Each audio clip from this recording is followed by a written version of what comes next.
stream, do me a favor, hit that like button as you guys come in. Say what's up as you come in. Be cordial in the chat, guys. Make sure that your messages are short. Make sure they're respectful, right to the point. Do not flag the AI mod. Just be respectful in the chat towards each other, towards supporters, towards subscribers. We appreciate you. We do not censor you here, but the only thing that can get you in trouble is how you are treating each other and others. We appreciate you for stopping by. Let's get into the first clip of the live stream because you guys can see the thumbnail and the title. We got a couple things to go through tonight. So welcome to the live stream once again. Let's jump right in.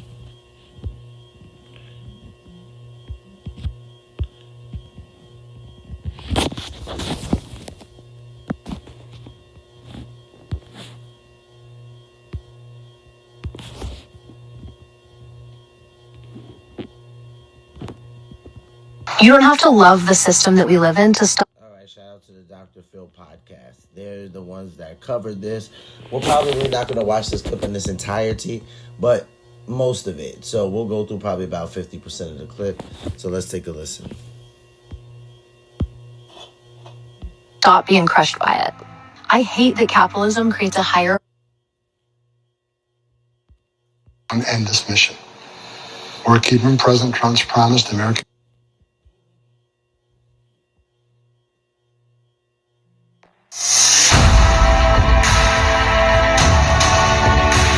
I'm news anchor Chris Gutierrez with an Envoy News special report. Dr. Phil is sitting down with border czar Tom Homan less than 24 hours after an ICE agent shot and killed a woman in Minneapolis. By now, you've probably seen the video. It's all over the internet. Several different angles of that shooting caught on camera by several different bystanders.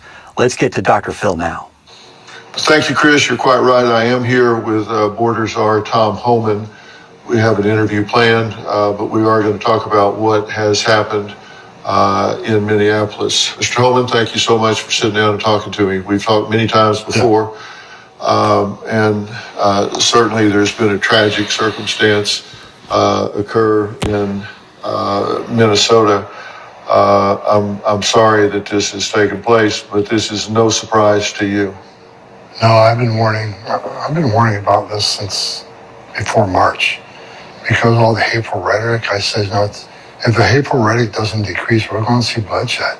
Of course, I was called fear-monger and threatening, but unfortunately I was right. We had an instance right here outside of Dallas where, we had detainees shot by someone trying to shoot ICE officers. We had a facility attacked, and an officer was shot there. And I said just last week, with the rhetoric continuing and increasing, that I don't think it's over yet. Then we had this incident in Minneapolis yesterday. It's tragic. It's another example of tragedy that follows the hateful rhetoric against all the Nazis and racists and Gestapo, and it just empowers those crazy people on the left that it justifies actions they want to take about ICE and the interference and the trying to stop ICE from doing what we're doing and attacking ICE officers. It's just increasing.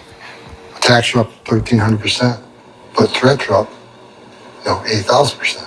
So against ICE agents, yes. Well, what happened there? Renee Gold, 37, been reported to be a poet, a mother of three, was in her vehicle where an ICE operation was going on. Was there a raid underway at the time? Do we know what was happening when this incident occurred? Oh, operations were going on, right. And this lady was doing everything she could to impede their movements and interfere with their operations, or law enforcement operations. So she wasn't just caught up in driving through. She was there to impede. Is that your understanding? Yes. Had she been involved with ICE agents earlier in the day or in prior days? That day.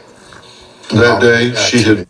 So Tom Homan says explicitly that that's why Nicole was there. She was there to impede ICE, right? So regardless of anything that he might have heard or he sees on the video, that's his belief that that's what she was there to do, is to impede ICE and to stop them from doing their job.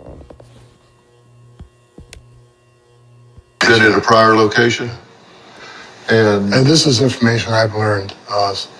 When this happened, I was on an airplane going to Dallas. So as soon as I landed, I had an interview with another network.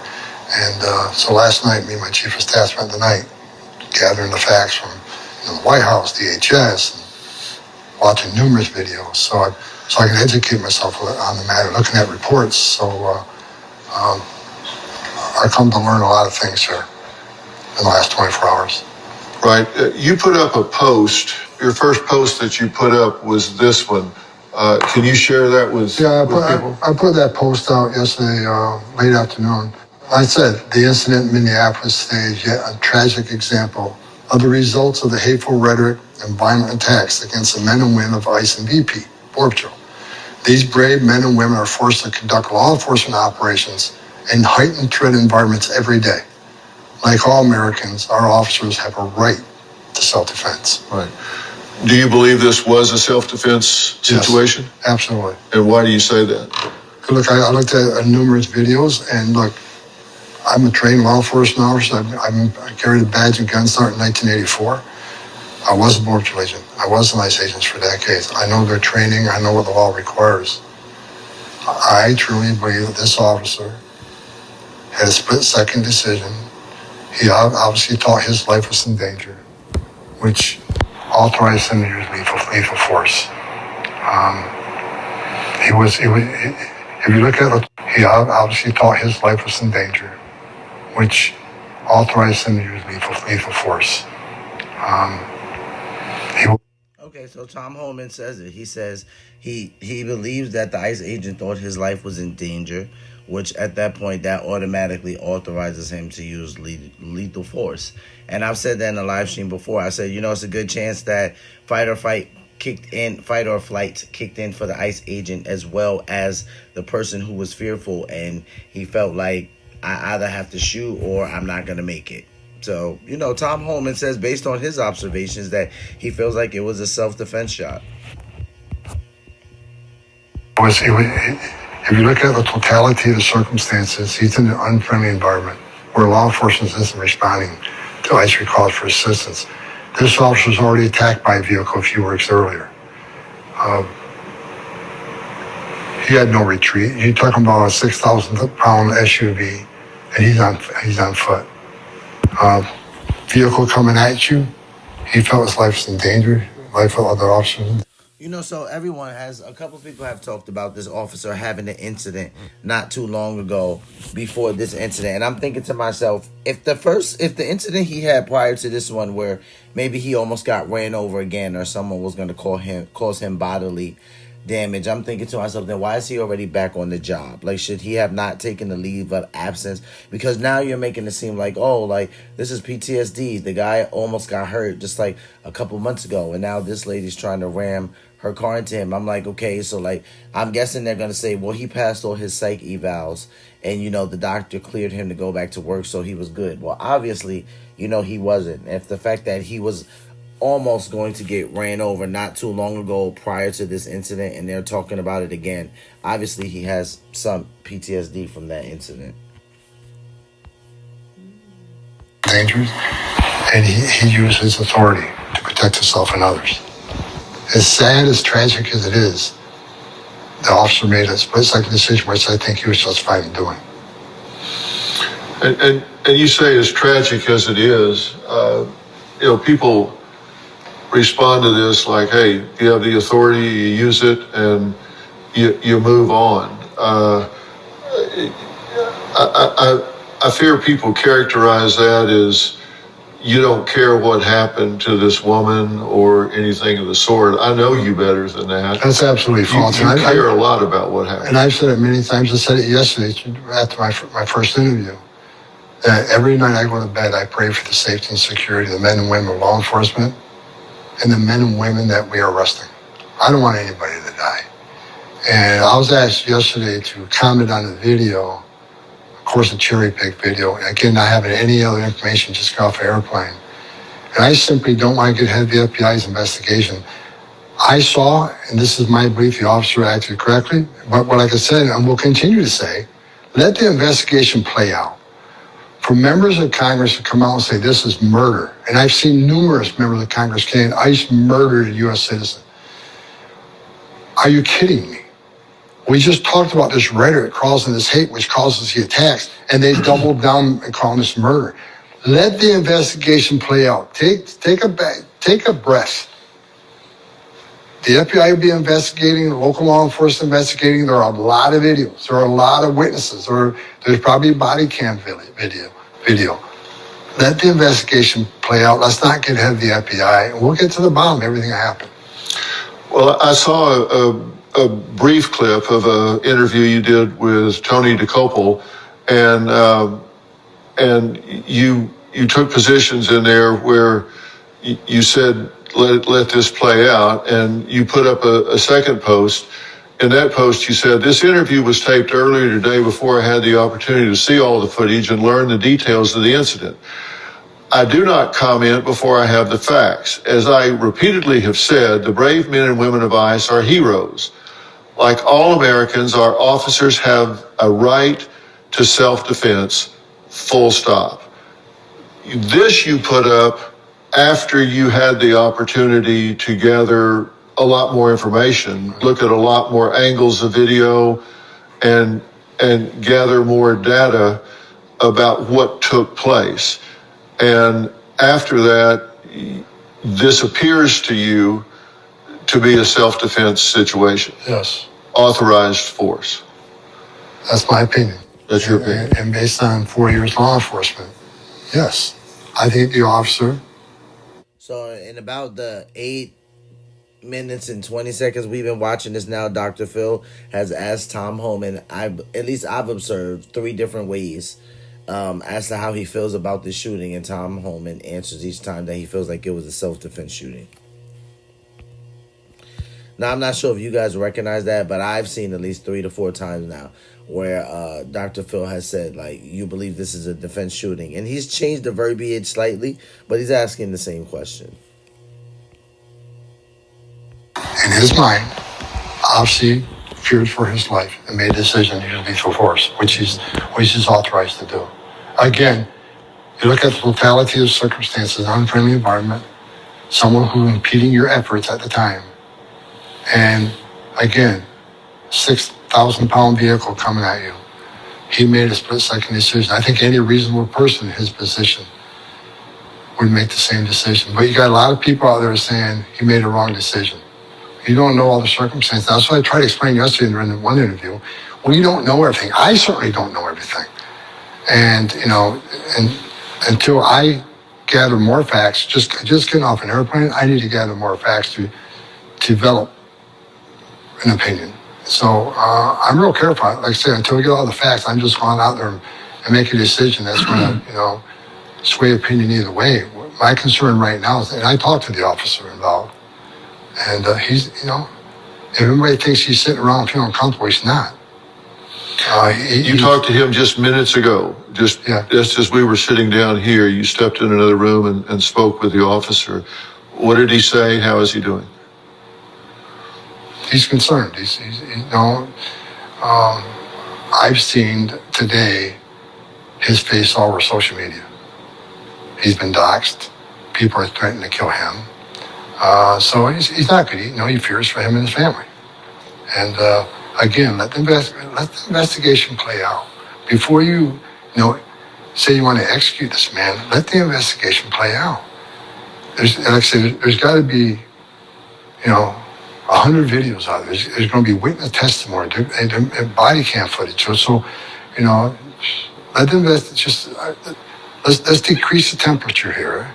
Let the investigation play out. But this officer is not in a good spot emotionally for his family. Is he upset about what took place? Of course he is. Any law enforcement officer who uses any sort of, I've been around a long time. Even if it's less lethal force, if you have to put hands on somebody and take them down, it affects you. And I feel like at least we hope it would affect the person, right? I think we've seen incidences where officers might not feel so affected initially, But yeah, I can understand when Tom Holman is trying to explain to Dr. Phil, listen, anytime an officer has to make a split decision, and that's the decision, like, it affects you regardless of what it may feel like to the general or even look like to the general public.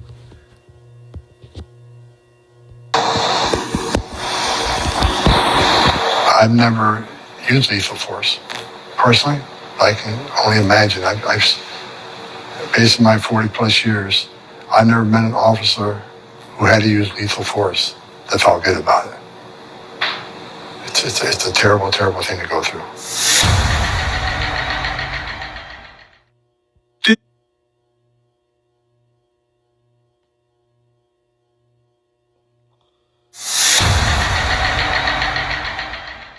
There have been reactions to this. Amnesty International condemned shooting.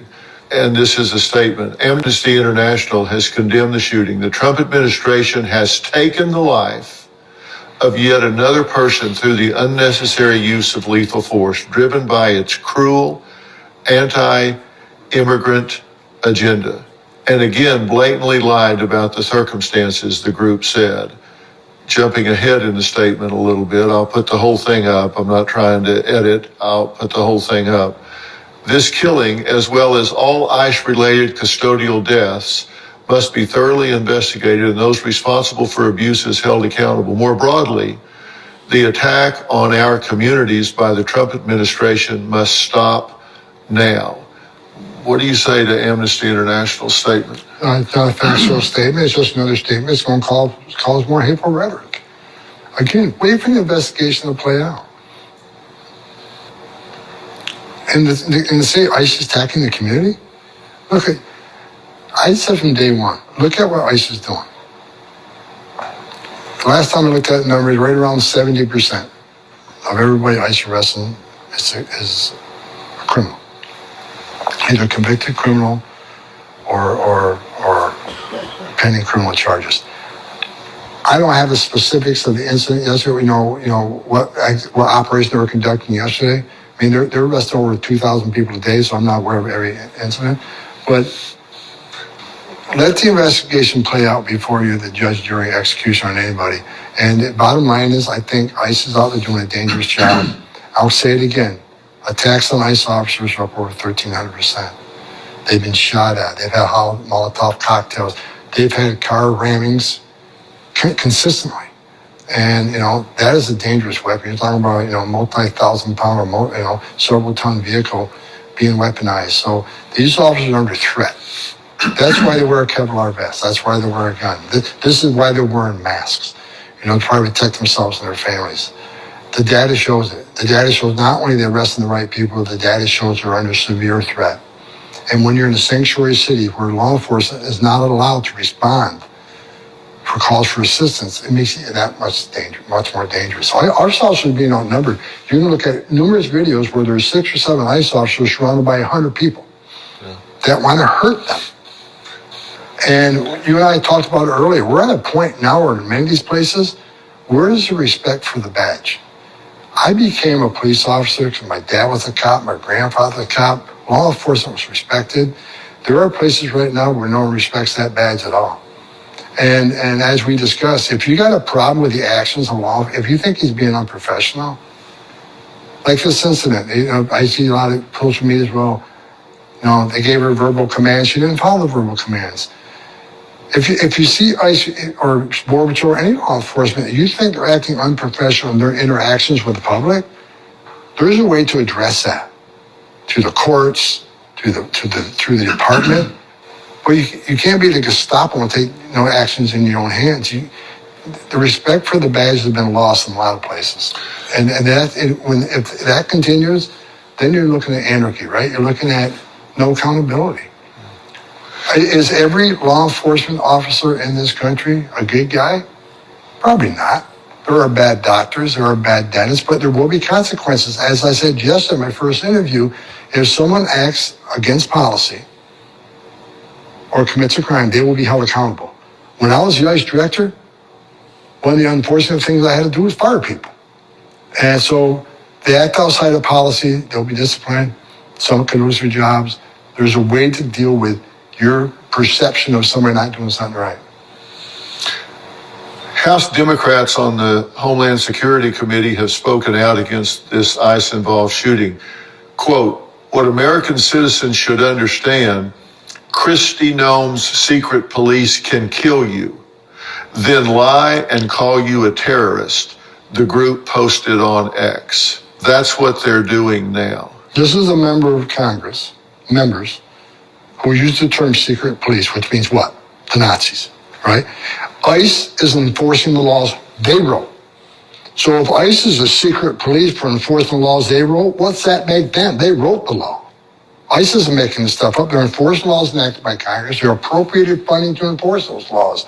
Again, at what point do we learn the lesson hateful rhetoric is going to end in bloodshed at some point or another? Not every Democrat or everyone on the left are. So at one point yesterday, someone was confused that Tom Homan kind of went on this tangent about Kristi Noem and this rhetoric, and he said, you know, what are the secret police? That stands for Nazis, and he's upset about this because he says if people keep pushing this type of rhetoric, saying things like Kristi Noem has secret police, he's like, this is where all the hate towards the ICE agents and towards government officials are coming from, because people are saying things like that, you know, and it's there's motivation behind actually harming federal agents just because people feel that way, that Kristi Noem has secret police. I mean, I get it, you know, everyone's saying that, you know, Kristi Noem's speech or that little tangent she went on shortly after this lady's death and what she said was just unacceptable because she basically painted her out to be a domestic terrorist.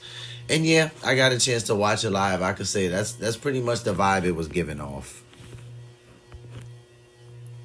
Are violent, and you're going to step over that line from peaceful protest to criminal activity. But that small percentage that are willing to do that, you are empowering them with that very statement. They have cover to do what they do because of statements like that. Graham Plantner, a candidate for Senate in Maine, posted this. He said, when you send armed, untrained amateurs into American communities with vague orders and no accountability, this is inevitable. ICE must be dismantled. And Ilhan Omar in Minnesota said it was not domestic terrorism. It was a state-sanctioned violence. A family will forever live with the pain caused by the admin's reckless and deadly actions. Abolishing ICE is not enough. They must be held accountable. So the implication here is there's been a lot of hiring of ICE agents, and so maybe they're amateurs and not properly trained, and that could have contributed to this. And Ilhan Omar is saying this was state-sanctioned violence, and ICE should be abolished and held accountable. Educate yourself. Educate yourself. Look at the data. Hundreds of thousands of public safety threats have been removed from your communities, making those communities safer. Second of all, let's remember, the men and women of ICE, and you and I have talked about this many times, they're mothers and fathers too.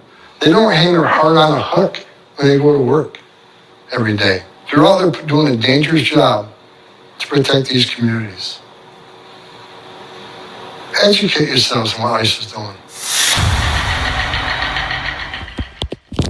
Really, we can't get mad at Tom Homan the way he's saying it, because he's like, when these people come to work, they don't hang their heart on a hook. You know, their fathers, their mothers, they have feelings, emotions, families, thoughts, just like you and I do, right? So he's saying let the investigation play out, like have some grace, you know, for some of these people. It really has split the nation, so it is a rather interesting thing to see.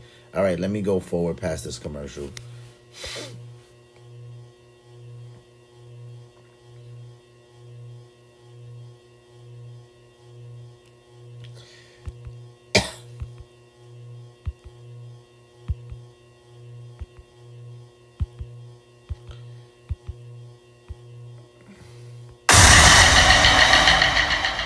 If it turns out that this agent acted inappropriately,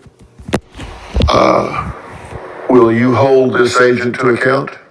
Well, that'd be the secretary's job, but because he's not my chain of command. But however, once the FBI does an investigation, if there's wrongdoing, then they'll be handled appropriately. Absolutely. A lot of people feel like this was a cop-out, right? Because they're like Tom Homan as borders are. You can say if one of the ICE agents did something that you condemn, right? So just be transparent and say, yes, I would go on the record and say he would condemn it. But instead, he gives, about 2 to 3 excuses and just say, yeah, it would be handled properly. I think that's what was worrisome for people. Are you allowing your ICE agents to act, in the role of God? Can they do whatever they want to do? And you want full transparency here. There's no cover up. There's no sweeping this under the rug. You want full transparency. Absolutely. I want the FBI to look at every videotape, talk to every witness. If there's body cam video available, look at it. I want to look at the totality of the circumstances, what was happening in that area at the time. Was there violence in that area? Look at what this officer has been through. Look what was the intentions of the young lady. Was there previous activity from her? They got to look at social media posts. Look at the totality of circumstances. That's why I suggest it's much bigger than a cherry-picked video. Let the FBI do their investigations, then we go from there. Either, and if they come to the decision, bad shoot, then it'll be handled. But I want everybody just to step back and stop pouring gas on a fire that I truly believe is going to cause more bloodshed. I've said it 1,000 times. I haven't been wrong yet, unfortunately. But even after this tragedy, the rate just tripled. Yeah, when you they're moving from Nazi to murderers now. Yeah, when you hear this stuff, when they're being called murderers, when they're talking about going beyond the scope of any reasonable employment, and they're into a situation like this where there is no backup from state or local law enforcement. If they want to be helpful, I'm not going to interrupt you. No, go ahead. If they want to be helpful, these members of Congress who think ICE is the secret police, you want to be helpful, then let us in a damn jail. I said this from day one. Sanctuary cities are sanctuaries for criminals. More agents in the jail means less agents in the community. Why are these operations even occurring? They're occurring because they don't get access with illegal alien in this country who's been arrested for a crime.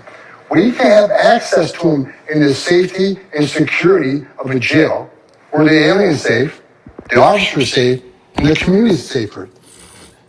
Remove. Some people might think this is an excuse, but I actually agree with Tom Homan here. Taking a public safety threat and putting them back in community is just dumb, and it puts the community at greater risk.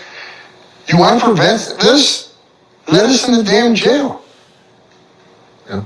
You chose to lock a public safety threat. Obviously, a public safety threat, you wouldn't lock them up. Give us access there.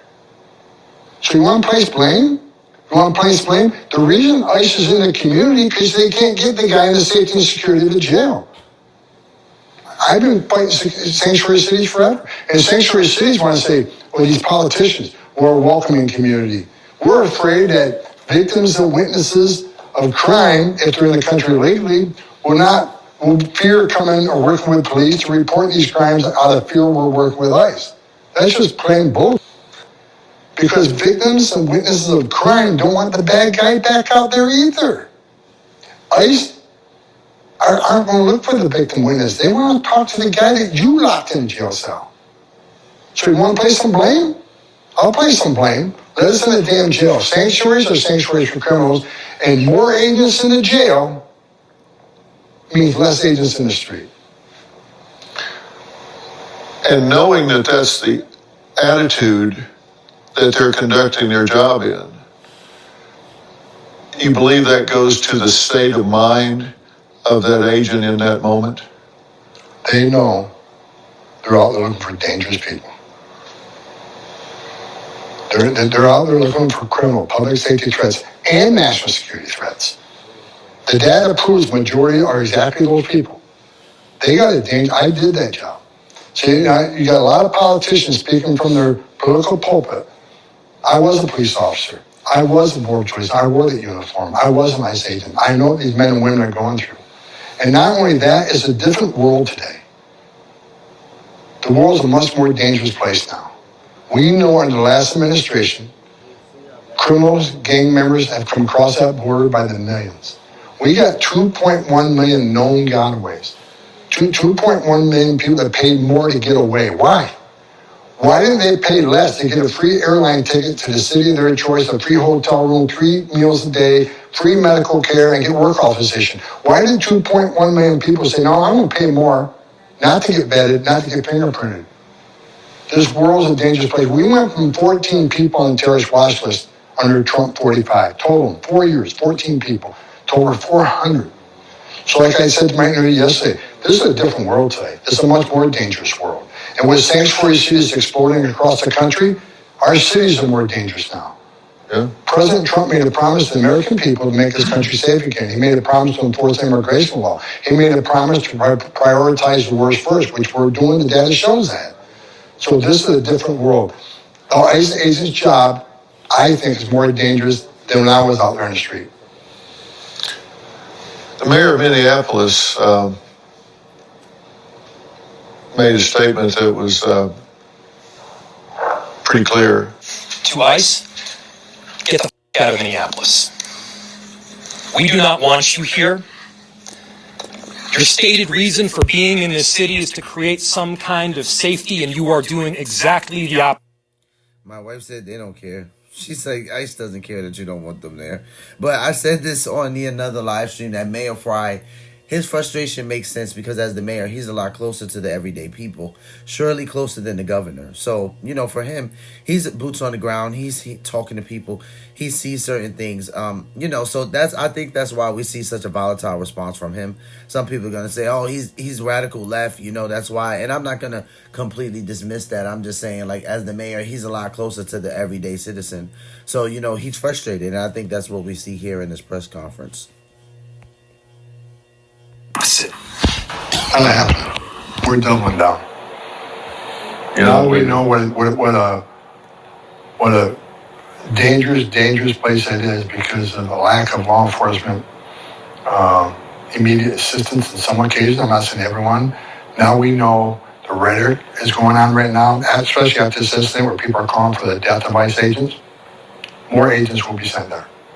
We are not going to end this mission. We're keeping President Trump's promise to the American people. We're going to find the worst of the worst that are in the country illegally, and we're going to remove them. And as far as the ones that we find that may not be a public safety threat, I'll say what I said yesterday. Oh, they're just illegal aliens. Let's remember, every one of these illegal aliens cheated the system. They put themselves in front of the line, ahead of millions. What do you say to the millions of people who are standing there in line, taking their tests, paying their fees, doing their background investigation to be the part of the greatest nation on earth? They're sitting in the back seat while these people cheated. Call them innocent illegal aliens all you want, they cheated the system. And because ICE is out there doing this, because ICE is saying, we'll prioritize the worst first, but if you're in the country illegally and we find you, we're going to arrest you, we'll give you due process. We'll put you in front of a judge, and you can plead your case whether you should be here or not. We'll give you that chance. They want due process, we'll give them due process.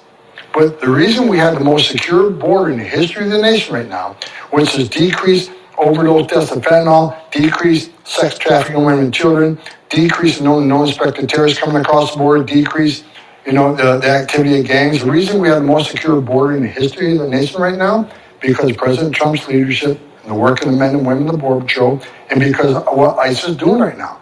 We send a message to the whole world there are consequences. So the most vulnerable people in the world isn't giving the cartels their life savings to swim across the river and die.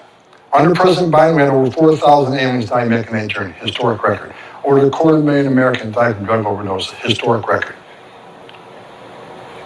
Their policies weren't humane. They were killing Americans in record numbers, killing aliens in record numbers. President Trump's policies were saving lives. Illegal immigration down 96% less people are coming. How many women aren't being raped? How many children aren't dying? How many pounds of fentanyl isn't getting in? So, this is the right thing to do. But I'm going to say it again. People say, well, you're arresting people that aren't the worst of the worst. Are they in the country legally?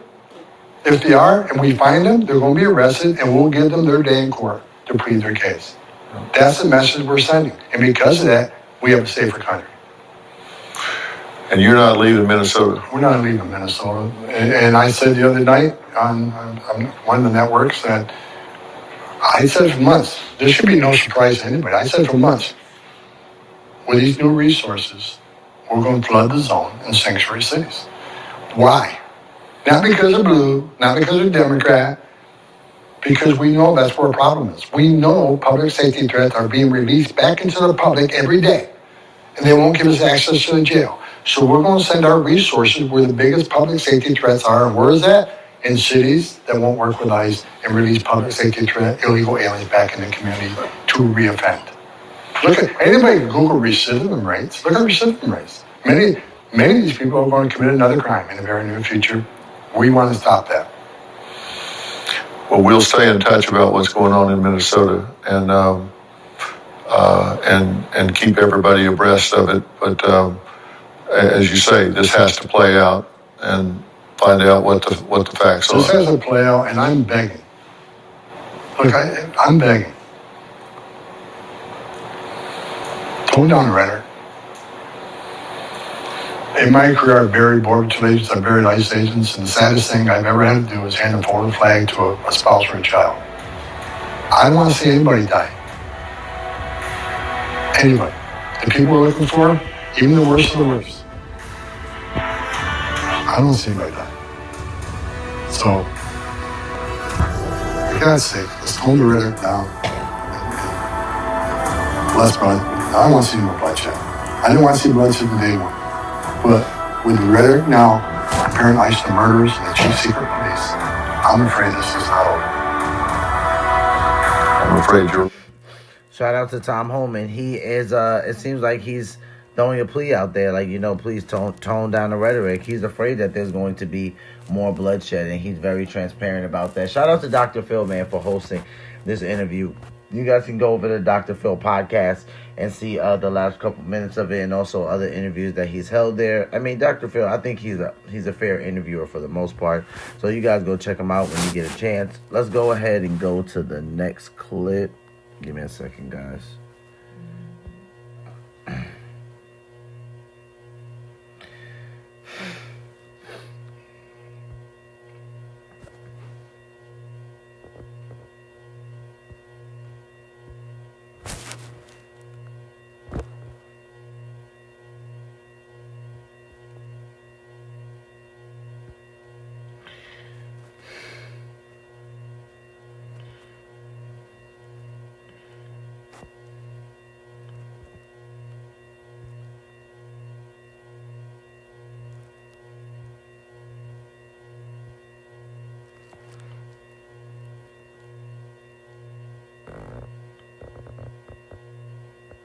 Someone called me a scammer, so I'm going to watch my face live for everyone to see. Totally believe there should not be support financially from the American taxpayer for another for another war that's in this case about oil. That is shutting down. I'm going to clarify what you said at the top. Very clear.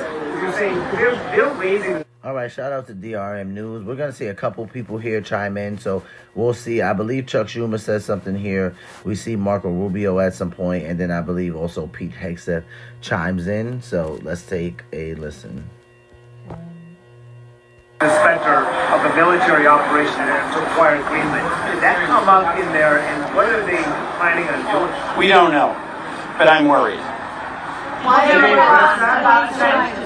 I'm sorry, what? Did you hear a plan about how Venezuela could move towards democracy? We heard aspirations about how it could move to, quote, stabilization, but the reality is the entire Maduro apparatus is still intact.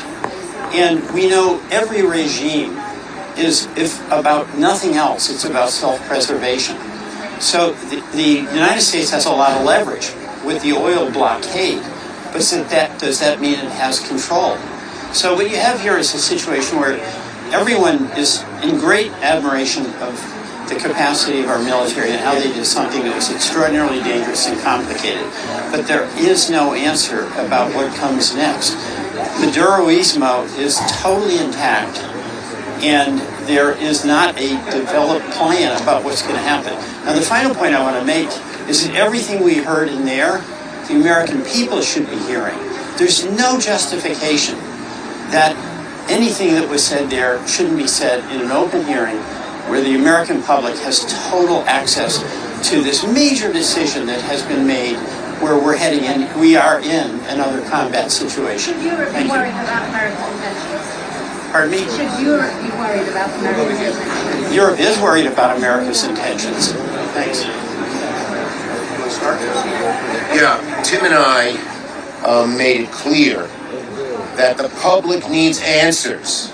Across America, people are just saying, what the hell is going on?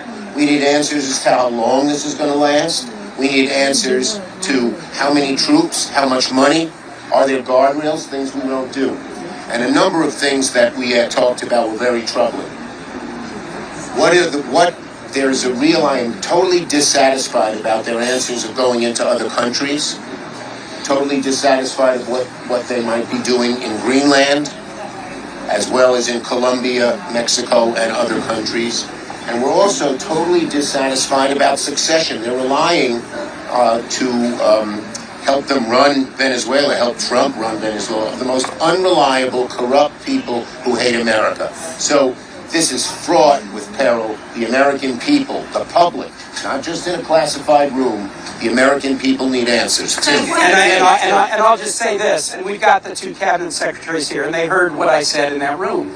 We are 4 months into a sustained military operation. More than 200, quote, enemies have been killed. American troops have been injured. We have the U.S. forces arrayed around Venezuela, but neither the House nor the Senate have been willing to hold a single public hearing to put these facts before the public. Why not? We need to start doing our job. What they will do is get us in a classified setting where the leader of the Senate says, this is not for public consumption. And so the questions that we have about the legal rationale, we cannot discuss in public. The questions we have about the strategic rationale, we cannot discuss in public. About the targeting criteria, we cannot discuss in public. About what's next, is Greenland next, is Colombia or Mexico or Cuba next, it's very hard to discuss in public. We've got to get this discussion out of the skiff and into the public before it's too late. The reason we need hearings, public hearings, is the Founding Fathers, when they gave the Congress the power to make war, knew that this is such a powerful and fraught with peril issue, making war, that a public discussion was required. They're avoiding all public discussion. To talk to us in the skiff, where we didn't get adequate answers even to our questions, but not let the American people know what they're doing, when it's the American people who try to do this regime change in blood and treasure. We need answers. We need answers to these questions, and we need them made publicly. Thank you. Thank you. All right, let's hold him first, please. All right. I'm against everything you said. So, Why is this behind closed doors?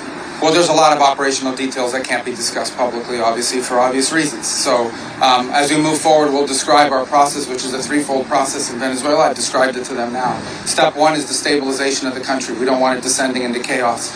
Part of that stabilization, and the reason why we understand and believe that we have the strongest leverage possible, is our quarantine. As you've seen today, 2 more ships were seized. We are in the midst right now, and in fact about to execute on a deal to take all the oil. They have oil that is stuck in Venezuela. They can't move it because of our quarantine and because it's sanctioned. We are going to take between 30 and 50 million barrels of oil. We're going to sell it in the marketplace at market rates, not at the discounts Venezuela was getting. That money will then be handled in such a way that we will control how it is dispersed in a way that benefits the Venezuelan people, not corruption, not the regime. So we have a lot of leverage to move on the stabilization front. The second phase will be a phase that we call recovery, and that is ensuring that American, Western, and other companies have access to the Venezuelan market in a way that's fair. Also, at the same time, begin to create the process of reconciliation nationally within Venezuela so that the opposition forces can be amnestied and released and from prisons or brought back to the country, and begin to rebuild civil society. And then in great detail, we'll have more detail in the days to follow. But we feel like we're moving forward here in a very positive way. So some senators who were in that briefing describing your operation variously as that you're winging it, that there's no plan for Venezuela going forward. Yeah, I know. They're going to say that. I used to be a senator too. That's what you always say when it's the other party. The bottom line is we've gone into great detail with them about the planning. We've described it to them. In fact, it's not just winging it. It's not just saying or speculating it's going to happen. It's already happening.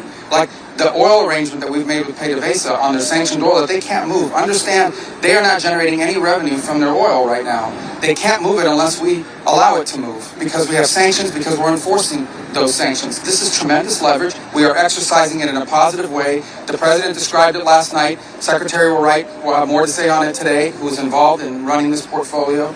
And we feel very positive that not only will that generate revenue that will be used to the benefit of the Venezuelan people, and we're ensured that that's what the case is, but it also gives us an amount of leverage and influence and control over how this process moves forward. Mr. Secretary, on Denmark, why has the administration not taken Denmark's offer to discuss the situation in Greenland? And I'll be meeting with them next week. Will you take military intervention off the table? I'm not here to talk about Denmark or military intervention. I'll be meeting with them next week. We'll have those conversations with them then. And but I'm not having anything further to add to that today. Can you clarify your comments to lawmakers that the U.S. intent to buy Greenland? Does the U.S. intend to buy Greenland? Can you clarify your comments to lawmakers this week? Well, that's always been the president's intent from the very beginning. He said it very early on. I mean, this is not new. He talked about it in his first term, and he's not the first U.S. president that has examined or looked at how could we acquire Greenland. There's an interest there. But so I just reminded them of the fact that not only did Truman want to do it, but President Trump's been talking about this since his first term. What? A statement last night saying that the military option... You lost weight. You lost a lot of weight. Good job. The military option is on the table. So is the administration really willing to risk the NATO alliance by potentially moving ahead? Guys, what I think the White House said yesterday is what I will tell you now, and I've always said. The president always retained the option. Every president, not this president, every president always retains the option. I'm not talking about Greenland. I'm just talking about globally. If the president identifies a threat to the national security of the United States, Marco Rubio, he's went on the record a couple times to say this, and he hasn't been the only one. He says it's not only President Trump. It was Truman. It was other presidents that they reserve the right that if they feel like another country or someone is a national threat to the United States, that, you know, they reserve the right to do what they did. So he's making sure that, you know, they don't just try to keep spinning their own rhetoric, and he goes on record to say, like, this is not just a Trump idea. the president retains the option to address it through military means. As a diplomat, which is what I am now, and what we work on, we always prefer to settle it in different ways. That included in Venezuela. We tried repeatedly to reach an outcome here that did not involve having to go in and grab an indicted drug trafficker. Those were unsuccessful, unfortunately. Venezuela, the people of Venezuela are waking up to the same regime. Do you not worry about that? Well, first of all, the bottom line is that there is a process now in place where we have tremendous control and leverage over what those interim authorities are doing and are able to do. But obviously this will be a process of transition. In the end, it will be up to the Venezuelan people to transform their country. We are prepared under the right conditions, using the leverage that we have, which includes the fact that they cannot move any oil unless we allow them to move it to... Well, again, I'm not going to give you a timeline on it. We want it to move as soon as possible. But we didn't expect this. It's been 3 days since this happened, 4 days since this happened. So I understand that in this cycle in the society we now live in, everyone wants instant outcomes. They want it to happen overnight. It's not going to work that way. But we're already seeing progress. With this new deal that's been announced and more deals to follow, you're already seeing how the leverage the United States has over those interim authorities is going to begin to lead to positive outcomes. It doesn't cost us. It doesn't cost us. The involvement, the U.S. involvement in Venezuela, how much will it cost? Well, it isn't going to cost us any money. For example, this oil deal that's happening doesn't cost us any money. On the contrary, and it opens up. Well, look, I don't have the numbers. What operation are you talking about? The entire thing? Yeah. Well, these troops are going to be deployed. None of these troops sit in a dry dock waiting for action. They're deployed somewhere in the world. If they're not here, they're somewhere else. Just today, our forces not deployed to the Caribbean seized a boat, a sanctioned boat tied to the IRGC that tried to flee from us. That happened somewhere else. We are constantly involved in action. We have boats in the Mediterranean. We have ships in the Middle East. We have ships in the Indo-Pacific. These ships, if they weren't in the Caribbean, they'd be somewhere else conducting activity. That's what the Navy does. I want to emphasize that. Question from CNN. The question never asked how much does it cost when they're in the Mediterranean or the Red Sea or the Indian Ocean or the Pacific. But now that they're in our hemisphere, on the counter-cartel mission or ensuring that an indicted individual comes to justice. Now you're asking the question of cost. It's a disingenuous question to begin with. You're trying to find any angle possible to undermine the success of one of the most historic military missions the world has ever seen. The level of sophistication that Senate just was briefed on, and the House was briefed on, a classified level, is something only the United States of America can accomplish. The world is taking notice of that. Certainly Venezuela is taking notice of that. And it continues because 2 oil tankers, 2 overnight, were seized by the United States of America, stateless or sanctioned, because the oil blockade, the quarantine of oil out of unsanctioned or sanctioned or stateless vessels continues. That leverage will continue as Secretary Rubio outlined. So our military is prepared to continue this. As he said, the president, when he speaks, he means it. He's not messing around. We're an administration of action to advance our interests, and that is on full display. We're happy to brief the 2 quick things. Okay, number 1, because we have to go, because we got to brief the House, and if we don't and they're pissed at us, you guys better defend us. That was because we were talking to you. I'll make one more point, and it's a very interesting point. One of those ships that was seized that had oil in the Caribbean, you know what the interim authorities are asking for in Venezuela? They want that oil that was seized to be part of this deal. They understand that the only way they can move oil and generate revenue and not have economic collapse is if they cooperate and work with the United States, and that's what we see are going to happen. We got to go talk to the House, guys. I apologize. Vladimir Putin, that was a Russian flag tanker.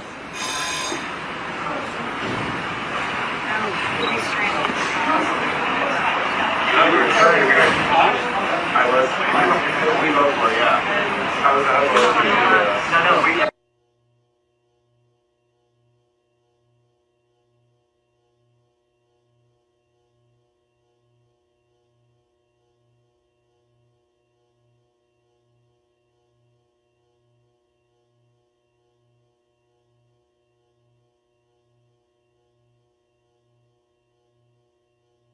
What if you could clean your retainer at the touch of a button? No more brushing or tablets. Over 4 years ago, our team of engineers knew they had...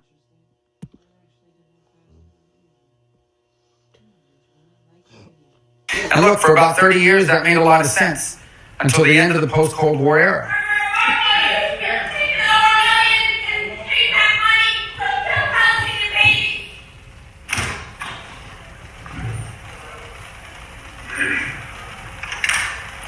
So that made a lot of sense for a long period of time during the Cold War. Mr. Chairman, it's our job to oversee the State Department. You can't do that by having think tank witnesses come before us. Our job isn't to oversee the think tanks. In 2023, we had 44 government witnesses. This year, we have our first. And I hope very much that we have all not only the secretary, but the undersecretaries and assistant secretaries so that we can really do our job. Secretary Rubio, in the 1970s, there was a powerful Middle East monarch who claimed to be a friend of the United States. Wasn't, right? May very well have been, claimed to be at least agreeable to Israel. And so in the 1970s, we transferred enormous, sophisticated weapons to him. In 1979, the Shah was deposed and all those weapons were in the hands of the Ayatollah. Today, MBS wants a nuclear weapon. But he says what he wants is a nuclear cooperation agreement. Well, we have a nuclear cooperation agreement with the United Arab Emirates and Turkey and Morocco that all provide for a gold standard of safety. Can you assure us that you will not enter into a nuclear cooperation agreement with Saudi Arabia that does not have that same gold standard of security to make sure they're not building a nuclear weapon? Well, first I will tell you that there has been no conversation about entering into one. For example, during the recent trip. I've got a little bit of time. So here's the thing. I can either give me a yes, give me a no. I'm going to give you my answer if you want my answer. I want a yes or no. Reclaiming my time. Well, reclaim your time, but it's not a game show. I get to answer. These are complex questions. Let me answer. Mr. Secretary, I'm reclaiming my time. The filibustering takes place in the Senate, not here. I'm not filibustering. I'm trying to answer your question. Let's go on to the next question. With regard to Iran, can you assure us that you will continue sanctions on Iran until they verifiably agree to abandon all enrichment? That's a yes or no question. No, it's not. Well, can you give me a yes or no, or should I go on to the next We one? believe that Iran should not be allowed to enrich uranium. Correct. You believe that We believe that an acceptable deal with Iran is one in which they cannot enrich, because if they can enrich, they can weaponize. I know why we don't want. I asked you, will we agree? Will we continue the sanctions until they verifiably agree to get rid of? Oh, you had no worry about us. The worry was the previous administration. This administration has Your been refusal to give me an answer is loud and clear. No, I is reclaiming my time. Mr. Chair, you told us about all these wonderful business deals that were announced in the Middle East. It's reminiscent of the first year of the first term of Donald Trump, where he announced a $10 billion investment by Foxconn in Wisconsin. It is still an empty field. I am sure that the only deals announced in the Middle East that will actually happen were the bribery deals, the $400 million plane and the $2 billion Abu Dhabi will put into the cryptocurrency sponsored by Mr. Trump. Somebody said they weren't shocked how direct Sherman was here. Representative Sherman, that's his normal behavior. If you watch Senate hearings, he's pretty blunt and direct during his Senate hearings. TikTok. Mr. Secretary, you led the effort to say that it shouldn't be controlled by the Chinese Communist Party. We passed a law with your help. That law requires that we ban TikTok now because all of the expiration dates have expired. But instead, we saw Chinese interests affiliated with TikTok transfer $300 million into the Trump coin, which is a pure gift. It's $300 million holy money.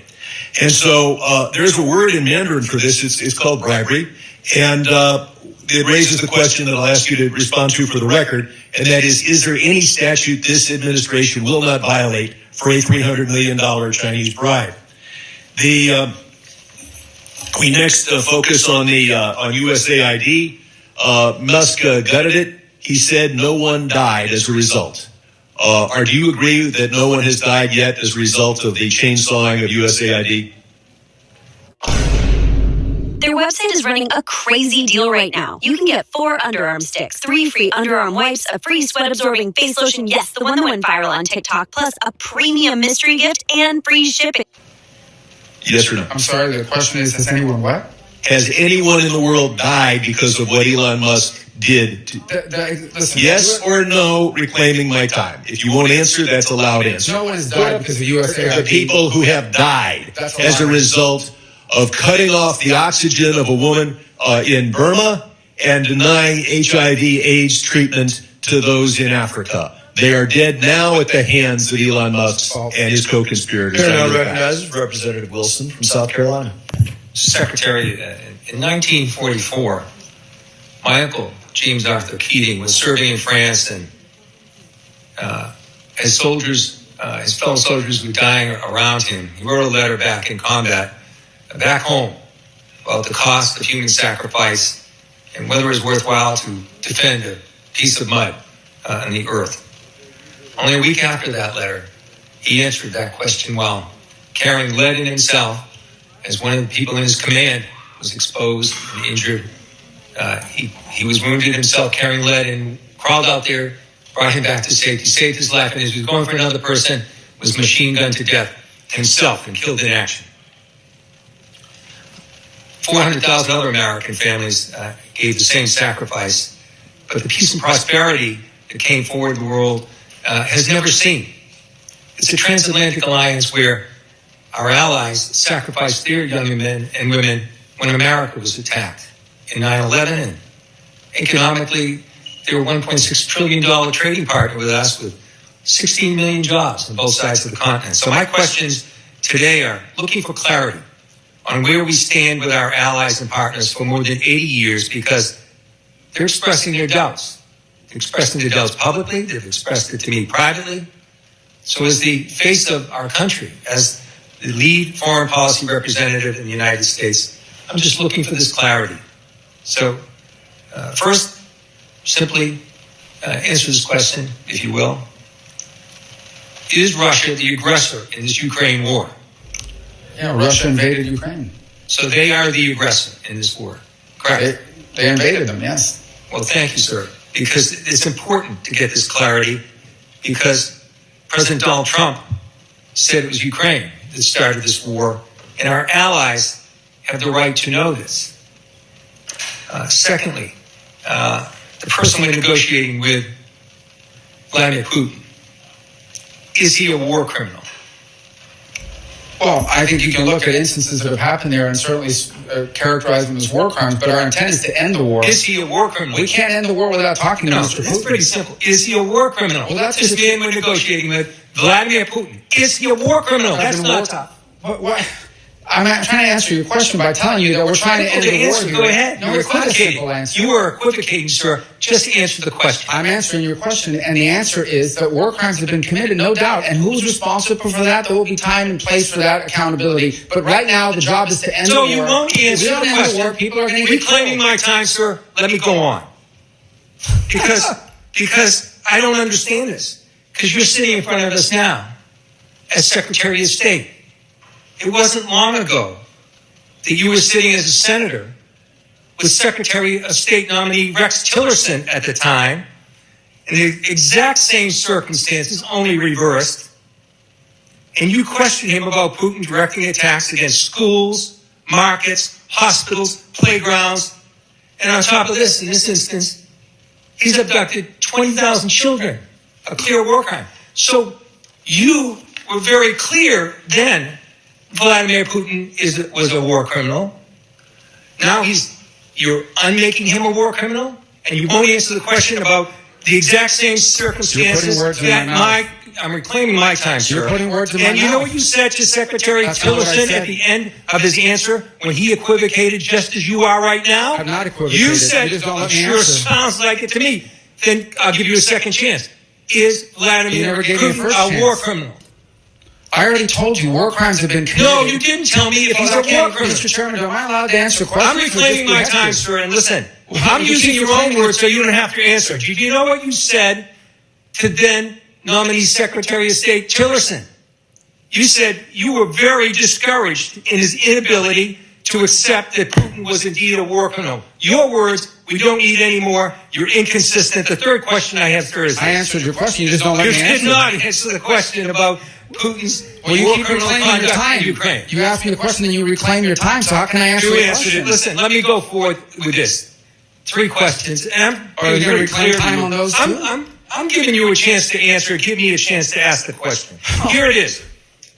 So there's a concern among these allies that we've had, our closest allies, about the one-sidedness of the negotiations with Russia and Ukraine. Gentlemen, regular order expired. Secretary Rubio, if you'd like to respond, by all means. Can I reclaim my time for a few seconds? Thank you. Number one, crimes have been committed in the war on Ukraine, and there will be accountability for that. But our goal right now is to end that war, because let me tell you, every single day that war goes on, more people are killed, more people are maimed, and frankly, more war crimes are being committed every day that the war lasts. Number one. Number two, I don't know how European allies could say that. I talk to European allies literally every single day. I see or talk to the foreign minister of the UK and France and Germany more than I see or talk to my own kids in some days. Chairman, so these are all I'm reclaiming my time now. Because you've given him time, and I ask you unanimous consent. Chairman, I'm asking for unanimous consent to put in the record. You're not recognized. I am asking unanimous consent to put in the record. Mr. Keating, you're not recognized. The op-ed. Oh, so you're not going to recognize, Mr. Chairman? Not recognized at this anyone moment. that asks unanimous consent to put in for the record a document, Keating, you're not allowing you that? are not recognized right now. Your time expired. You might have a minute and a few. Mr. Secretary, please continue. The last point is, our goal is to end this war. We have to be able to talk to both sides in order to do it. Chairman, we have to end this war. My time is answered. His time answering my question ended too. It's the next person's time. That's the rules in this committee. When you won't even let a person enter into the record something from our ambassador till recently from Ukraine, Ambassador Brink, who resigned because of the conduct of this administration after 30 years of service, sir. You should keep a better eye of the clock in front of you. Your time expired. Continue. Our goal is to end this war so more people don't die. And by the way, we want all those kids returned back to their homes that were kidnapped from their parents. We just want people to stop dying. Every day this war goes on, people die, things are destroyed, and lives are ruined. And we want it to stop. Thank you, Secretary. Did you have something you want to submit for unanimous consent? Thank you, Mr. Chairman. Now would be your opportunity. Thank you, sir. I want to submit for the record op-ed by Ambassador Brink from Ukraine, the regional ambassador was posted until recently, 30 years of service of Democrat presidents and so ones. It's an op-ed that says, Representative Vice is recognized. and she details how So peace ordered. at any cost is Take peace yes in for an answer. peace. So ordered. Representative Vice is recognized. Mr. Chairman, I'd like to ask unanimous consent that the accomplishments of the Secretary of State in the first 100 days be placed in the record. So ordered. As a member of the legislative branch, I don't have a special exemption to violate the law. You would agree with me, wouldn't you, that in America, no one is above the law? If you eat butter daily, this is what happens to your eyes. Take a look at these two retina scans. They both look sharp, focused, and healthy. Of course. Okay. And in our system of government, it's Congress that makes the laws, the executive branch that executes the laws, and the judicial branch, when there's a dispute, that says what the law is. Is that right? Within the context of separation of powers, yes. Okay.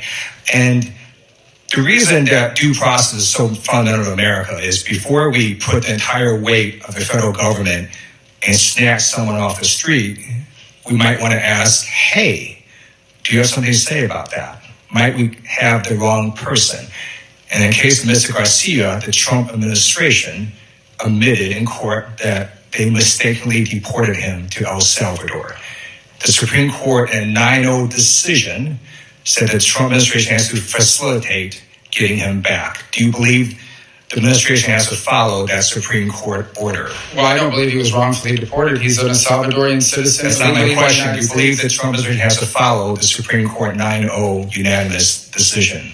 Within the context of separation of powers. Okay. No court can tell me how to conduct foreign policy. They can't tell me what I have to say to a president of another country. Nor do I need to tell them what I told the president of another country, because I can't. I'm just asking you, do you believe the Trump administration has to follow the unanimous Supreme Court decision? I believe we are following it. Okay, so my next question is, what steps have you or the State Department taken to facilitate the return of Mr. Garcia, who was mistakenly deported to El Salvador? The conduct of our foreign policy is an executive function, and how I conduct it, I'm just I don't need to asking share you, with you. well, let me ask you, share with the court. have you as the State Department taken any steps to facilitate? We've taken steps, but I'm not going to tell you what they are, and I don't have to, because we conduct the foreign policy of the United States, and I can't conduct diplomacy with a foreign leader if I come to committees and tell you what they said to me, what I said to them, and more certainly the court can't tell me to say that. So you have taken steps to facilitate Mr. Garcia's return. We've made that assertion, we've made those assertions in court, and thank you. I appreciate that. I'd like to ask you now about Ukraine. On August 24, 2022, you tweeted the following. In the past 6 months since Putin's criminal invasion of Ukraine, Ukrainians have shown incredible bravery and strength as they fight to defend their homeland. On Ukraine's Independence Day, the free world applauds your courage and celebrates Ukraine's sovereignty. And then also in 2022, you said the people of Ukraine are tough people who will never accept being ruled by Putin. I want to ask you, I assume you continue to believe what you said in 2022, right? That we should celebrate Ukraine's sovereignty and that the people of Ukraine will never accept being ruled by Putin, right? That's why we're trying to end the war. All right. On April 30th, 2018, you tweeted, glad to see State Department confirm delivery of Javelin anti-tank missiles to Ukraine. The U.S. should continue empowering Ukraine and other allies to defend against the threat of Russian aggression. You would agree with your prior statement that the U.S. should continue to support Ukraine against Russian aggression, right? We supported them more than anyone in the world. All right. Unfortunately, it appears Secretary of Defense Pete Hegseth went rogue and decided unilaterally to stop support for Ukraine earlier this year. Various news organizations reported that Secretary Hegseth paused military support to Ukraine without President Trump's knowledge.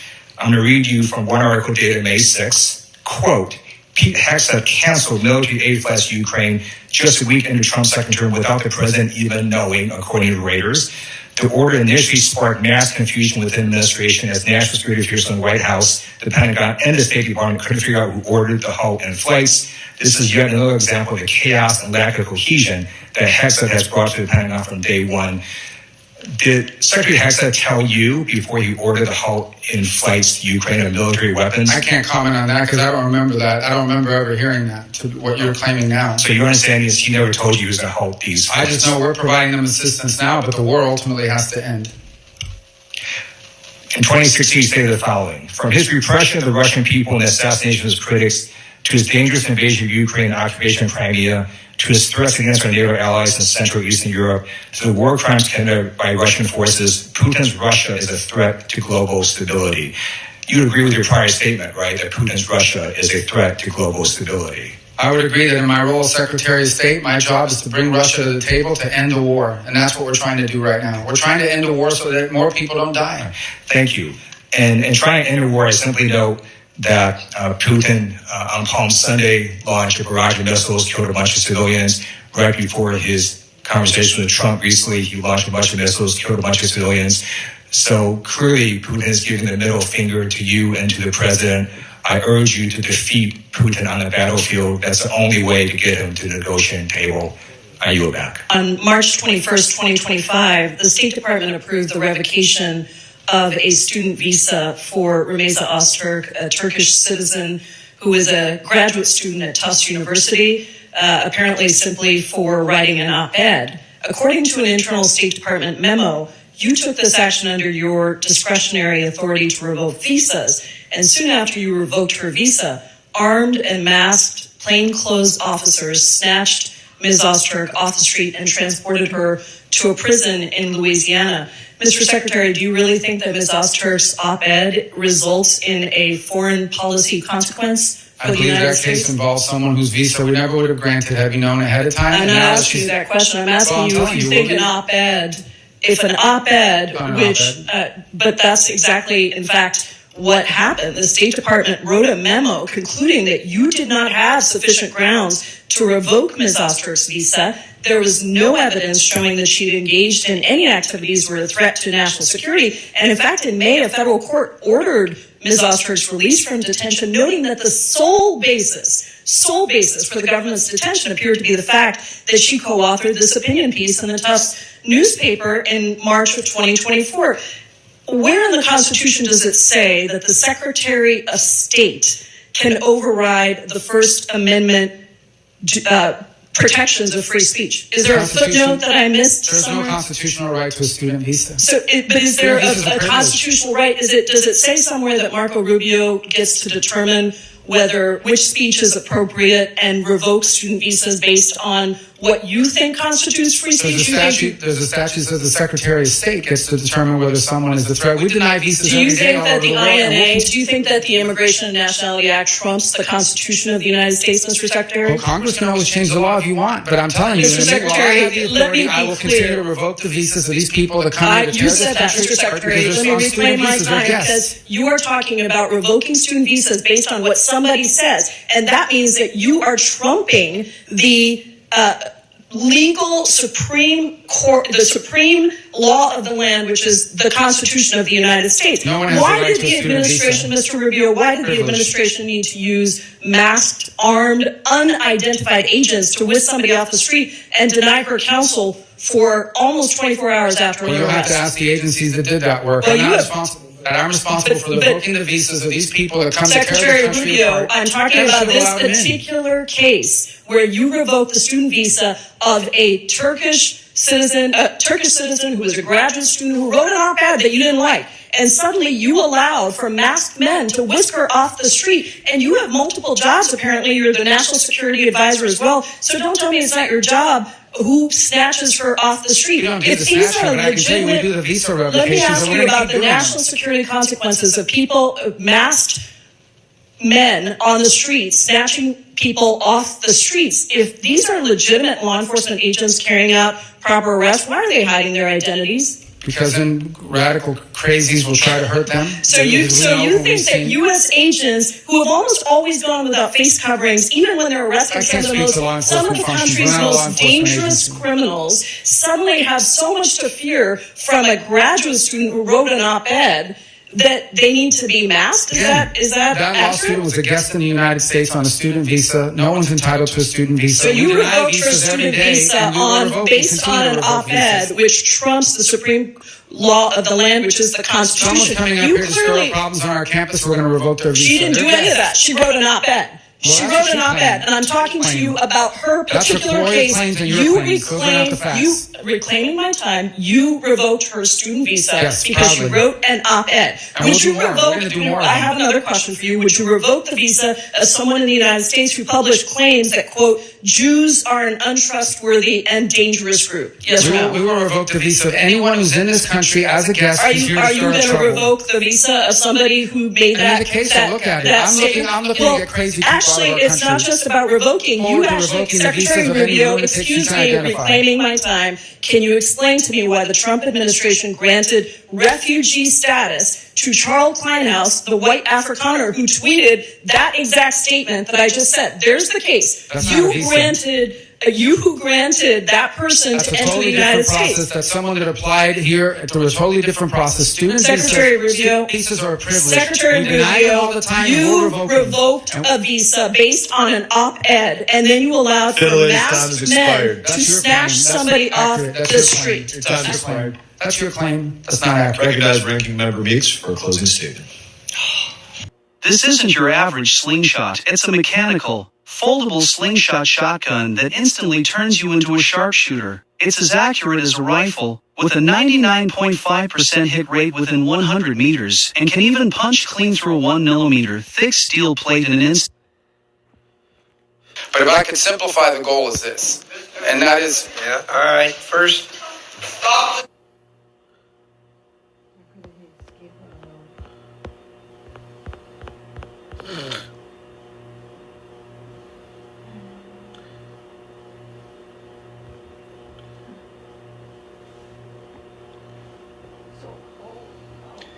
Dance and his Indian wife, it's just been not. Black people do have.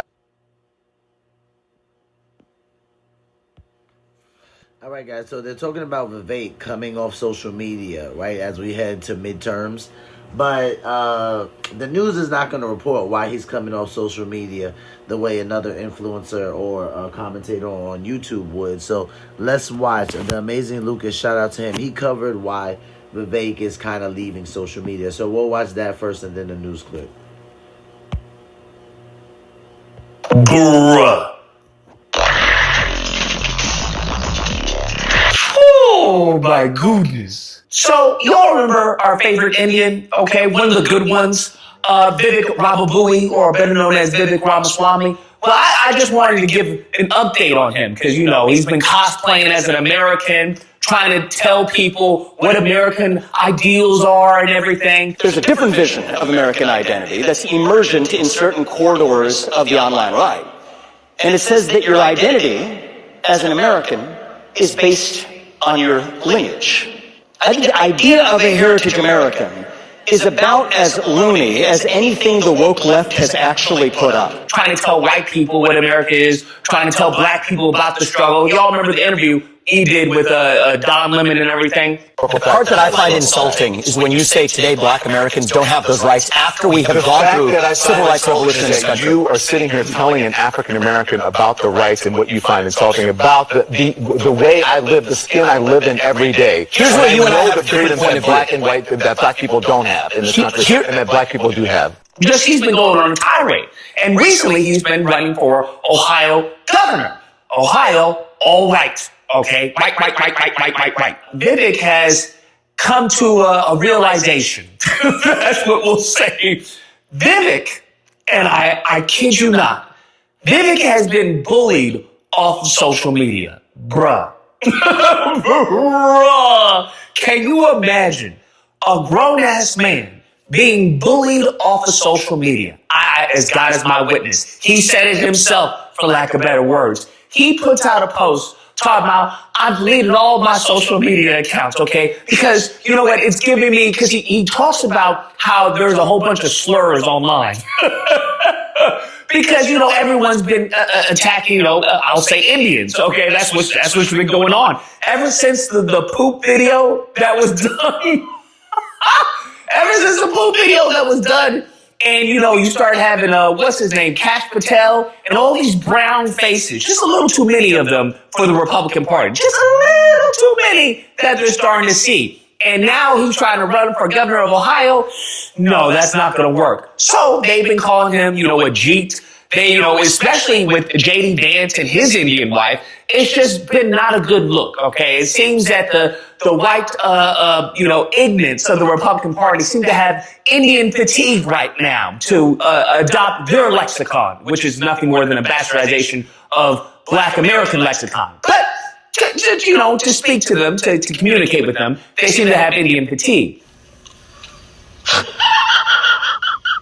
And he goes on to say that, hey, well, you know what? I need to get back into the real world. That social media is not a reflection of the real world. That I need to get in touch, with the voters and everything. And when I go out there, there's not one bigoted comment and everything. And it's hilarious because it's like, Vivek, do you think that these white ignorants, which 99.9% of them are cowards, do you think that they're going to go up to you and be like, hey, you're a Jeet. I'm not going to vote for you because you're brown and you're Indian and you stink. Is that what you think is going to happen? Is that what you think? No. As a black person who has been following the white ignorance for quite some time, the lineage of evil, as I dub them, that's never how that works. They hide behind anonymity. That's what they do. They'll create a whole bunch of socket accounts. They'll create a whole bunch of comics and call you every word in the book. But outside, there'll be a priest. There'll be a pastor, there'll be a school teacher, there'll be an officer, there'll be a judge. I've covered stories out of all those categories. That's how that works. Now, I know you may have thought that you somehow had the complexion for the protection of the collection, as Paul Mooney would say. They have tried to let you know every step of the way, you're not like us. That's what they told you, bro. It's not me. They told you that. We started when it came to Doge. Y'all remember Doge? And Vivek was like, hey, this mediocrity, we got to stop this. He's absolutely right. I'm not going to lie. White mediocrity will destroy this country, as we're clearly seeing. But saying this to these people, the white ignorance of the Republican Party, that ain't going to go over so well. Beta! He thought that they were all family. Oh, we're all American here, brother. Okay, we don't care about skin color or any of that. This fool drank the Kool-Aid and went and said the quiet part out loud to a bunch of low IQ white ignorance. Sure enough, boom, he gets kicked off of Doge. He gets kicked off of Doge. Now he's like, what do I do? So he starts running for governor of Ohio, white Ohio. He then does an interview with Ann Coulter. Ann Coulter, point blank, tells him to his face, basically, that, hey, I liked you on stage. I liked everything you said. But I won't vote for you because you're Indian. Oh, and I agreed with many, many things you said during, in fact, probably more than most other candidates when you were running for president. But I still would not have voted for you because you're an Indian. Damn! I don't. How? What? Any self-respecting person. Okay, any self-respecting person with an ounce of integrity, okay, with an ounce of self-respect would have been like, F you, F this party, I'm done. But when you have built your house on the sand, he had nothing to stand on, bruh. He has a rocky foundation, bruh. This is all he is good for, is to tap dance for the white ignorance, to do the jazz hands. That's it. So what does he have to do? He has to eat that, bruh. Every single disrespect, every single attack on his children, on his wife, on his looks, on his culture, all of that. He has to eat that. Why? Because he has anchored himself, he has tethered himself to a racist group of people. That's what he's done. He's out of line, but he's right.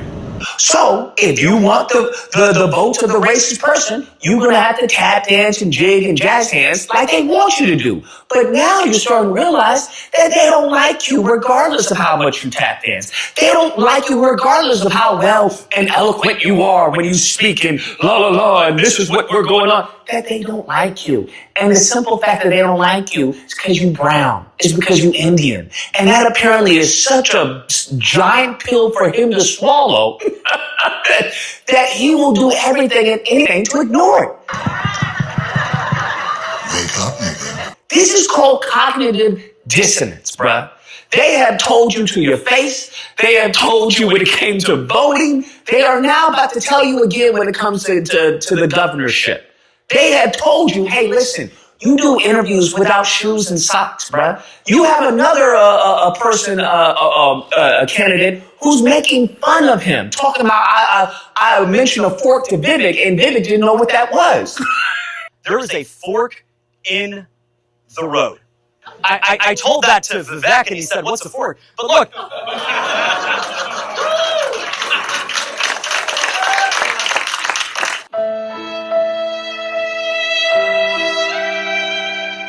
You are the laughingstock of the Republican Party, of the conservative. Yeah, that's kind of crazy. And I know it was only meant to be a joke, but that was a stupid joke. And the fact that people laughed about it, this is the reason why we watch The Amazing Lucas. This is why we watch somebody like this over here, because Lucas is he's what I like to call someone who helps you stay in reality. Movement. You, as an Indian, are the face of all they think about negative of it. Stinky, that they dumb, that they poop in the streets, all that.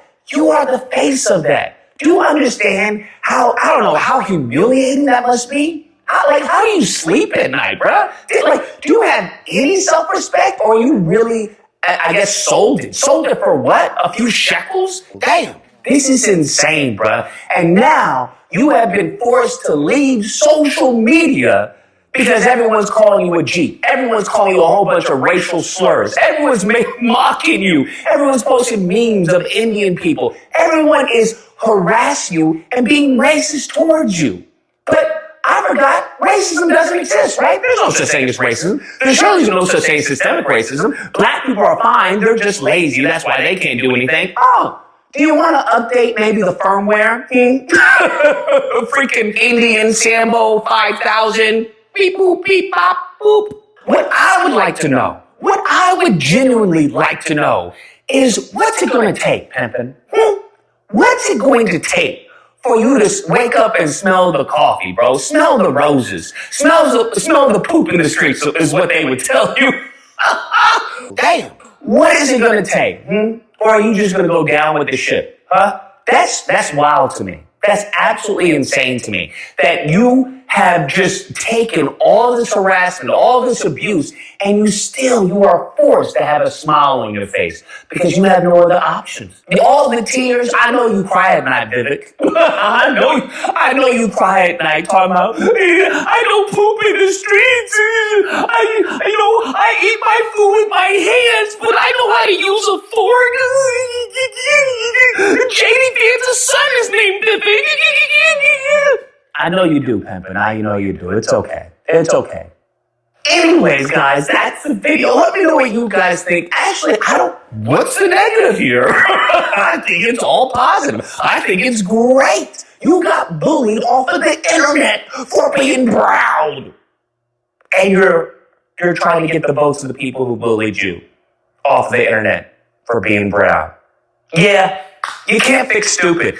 Anyways, hope you guys enjoyed the video. If you have a Discord me, you know where to find me. Thursday through Saturday, Discord day. Number on screen, call me, duke it out. Otherwise, I hope you guys enjoyed the video. Again, if you did, please feel free to like, share, comment. Let me know what you guys think about this, and subscribe. And all that fun stuff. Till next time, guys. Man, what a great start to 2026. Be amazing. Indian Sambo 5000. Beep, boop, beep, bop, boop.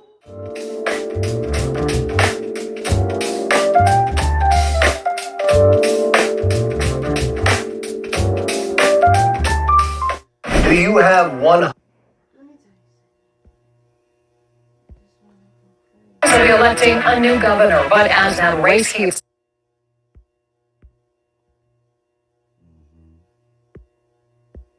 In 10 months, Ohioans will be electing a new governor, but as that race heats up, one of the candidates is stepping back from social media. We've seen how sites like Facebook, X, Instagram, and TikTok can influence voters. So News 5 Columbus Bureau reporter Morgan Trow is digging into the reason behind this decision and the impact it could have on the campaign. We do live and breathe social media. And it's become an essential and inexpensive tool to reach a wider audience. It is absolutely critical in today's day and age that somebody that wants to be successful in politics or really just influencing the conversation in any ways, is involved and engaged on social media. It's a tool that Tex Fisher knows well. He's a social media ghostwriter for politicians, and sometimes viewership isn't always a good thing. Find yourself on the wrong side of an echo chamber and you're just essentially being harassed. He says that the key is having a thick skin, which he knows since he's also a state lawmaker. He adds that people need to know just what GOP-endorsed gubernatorial candidate Vivek Ramaswamy is doing. Ramaswamy announced that he's deleting social media, saying it's too easy to get a distorted sense of the public's concerns. In his Wall Street Journal op-ed, he wrote that it has coordinated influence that hides behind armies of avatars, creating a false impression of grassroots support, which can skew his beliefs on what Ohioans care about. And remember the context of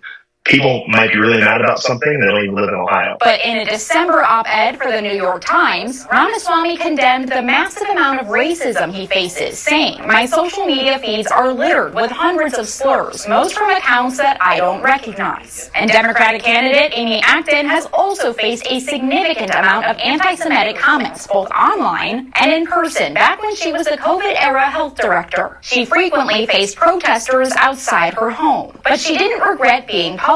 I am incredibly proud of the work that Governor DeWine and I did. But critics online argue that Ramaswamy just couldn't stop making mistakes, citing a post he made that's become key to Acton's campaign. My opponent said we are lazy and mediocre, not working hard enough. Fisher said that with something like that, scrutiny comes quickly. None of us are immune to making mistakes or slipping up or saying things that, maybe we don't need to say. Fisher says that the best way to treat social media is in a mindful and balanced way.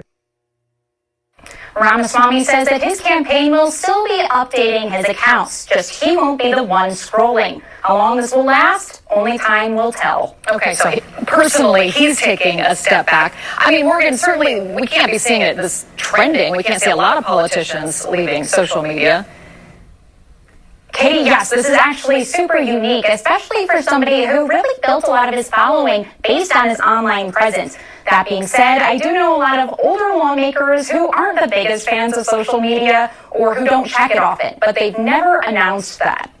Okay, we'll see how it goes. All right, Morgan Trout, live for us tonight down. All right, shout out to Vivek Ramaswamy. Hey, maybe he needs that mental break. I say that about social media all of the time. So he says that he'll keep it updated, but he won't be the one scrolling. And that's probably for the best. So I wish him the best. I like Vivek. And they've been messing with Vivek online for a while. He's probably just fed up now. So shout out to him so he can focus on his campaign.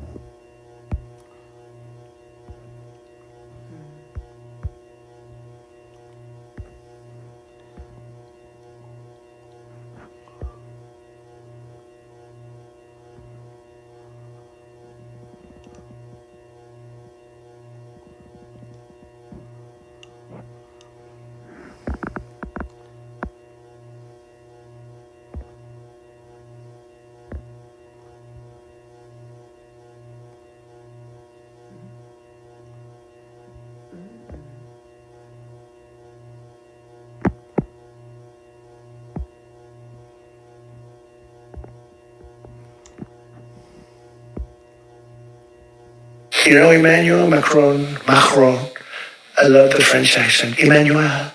No. Les États-Unis sont une puissance établie, mais qui se détourne progressivement de certains de ses alliés.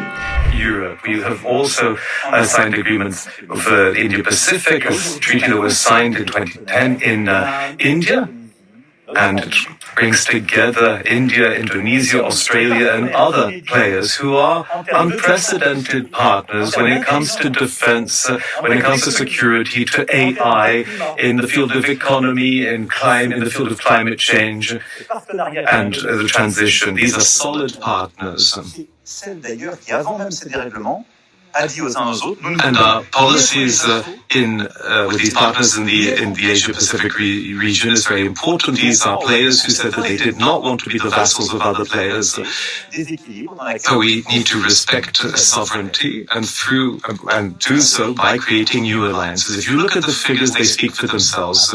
This is working. So please involve yourself in this strategy. It needs to be consolidated. Third element, we need to build a new partnership, a partnership in the Mediterranean basin. Alors, vaste sujet, et au fond, il pourrait y avoir un côté complètement naïf, irénique, à vous dire qu'on va s'occuper de la gouvernance internationale au moment où ils sont en train de vous dire que c'est le désordre le plus grand, la loi du plus fort, et que chaque jour, les gens se demandent si le Groenland va être envahi, si le Canada sera soumis à la menace de devenir le 51e État ou si Taïwan sera encerclé davantage. Les États-Unis. The messages that we hear regarding Greenland are extremely concerning, and we have had discussions also among the Europeans. If this is a real threat, and if it is, then what would be our response? Es ist vollkommen klar, über das Schicksal Grönlands entscheiden die Grönländerinnen und Grönländer und das Königreich Dänemark, zu dessen Hoheitsgebiet Grönland gehört. Die in der UN-Charta festgeschriebenen Prinzipien der Souveränität, der territorialen Integrität und der Unverletzlichkeit der Grenzen müssen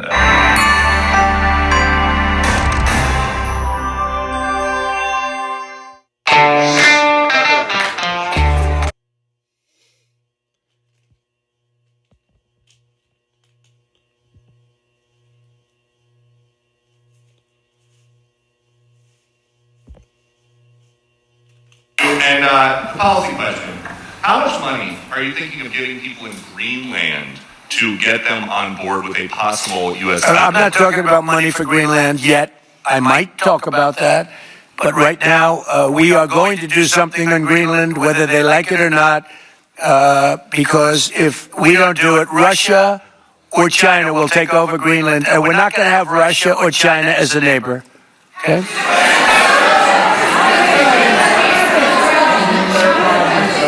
I would like to make a deal, the easy way, but if we don't do it the easy way, we're going to do it the hard way. And by the way, I'm a fan of Denmark too. I have to tell you, and they've been very nice to me. I'm a big fan, but the fact that they had a boat land there 500 years ago doesn't mean that they own the land. Sure, we had lots of boats go there also. But we need that because if you take a look outside of Greenland right now, there are Russian destroyers, there are Chinese destroyers and bigger, there are Russian submarines all over the place. We're not going to have Russia or China occupy Greenland, and that's what they're going to do if we don't. So we're going to be doing something with Greenland, either the nice way or the more difficult way. Please, go ahead, ma'am.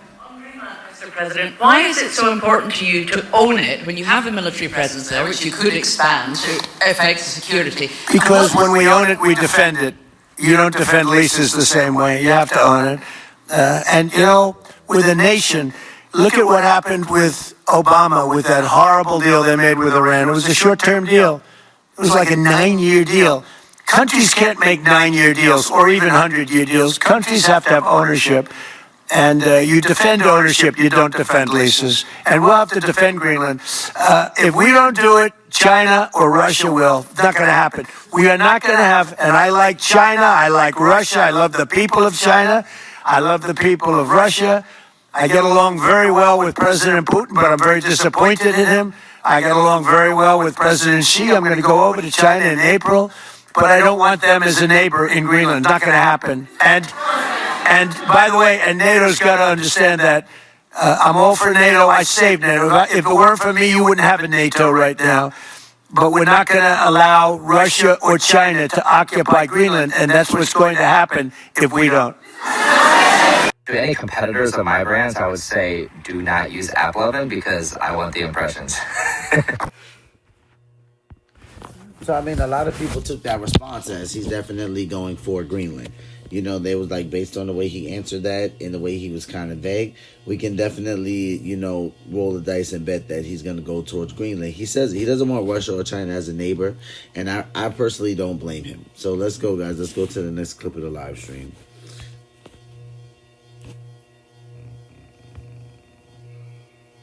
I'm not talking about money for Greenland yet.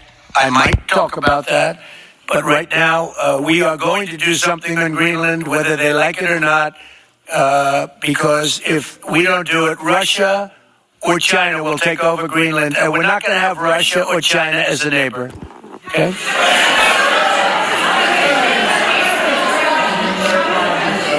I would like to make a deal, the easy way, but if we don't do it the easy way, we're going to do it the hard way. And by the way, I'm a fan of Denmark too. I have to tell you, and they've been very nice to me.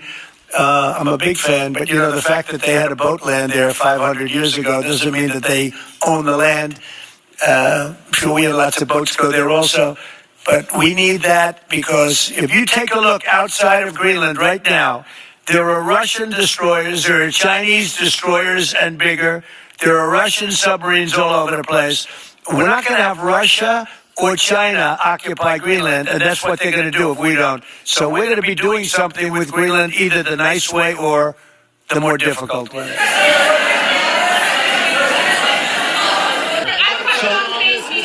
We'll take a few more of those.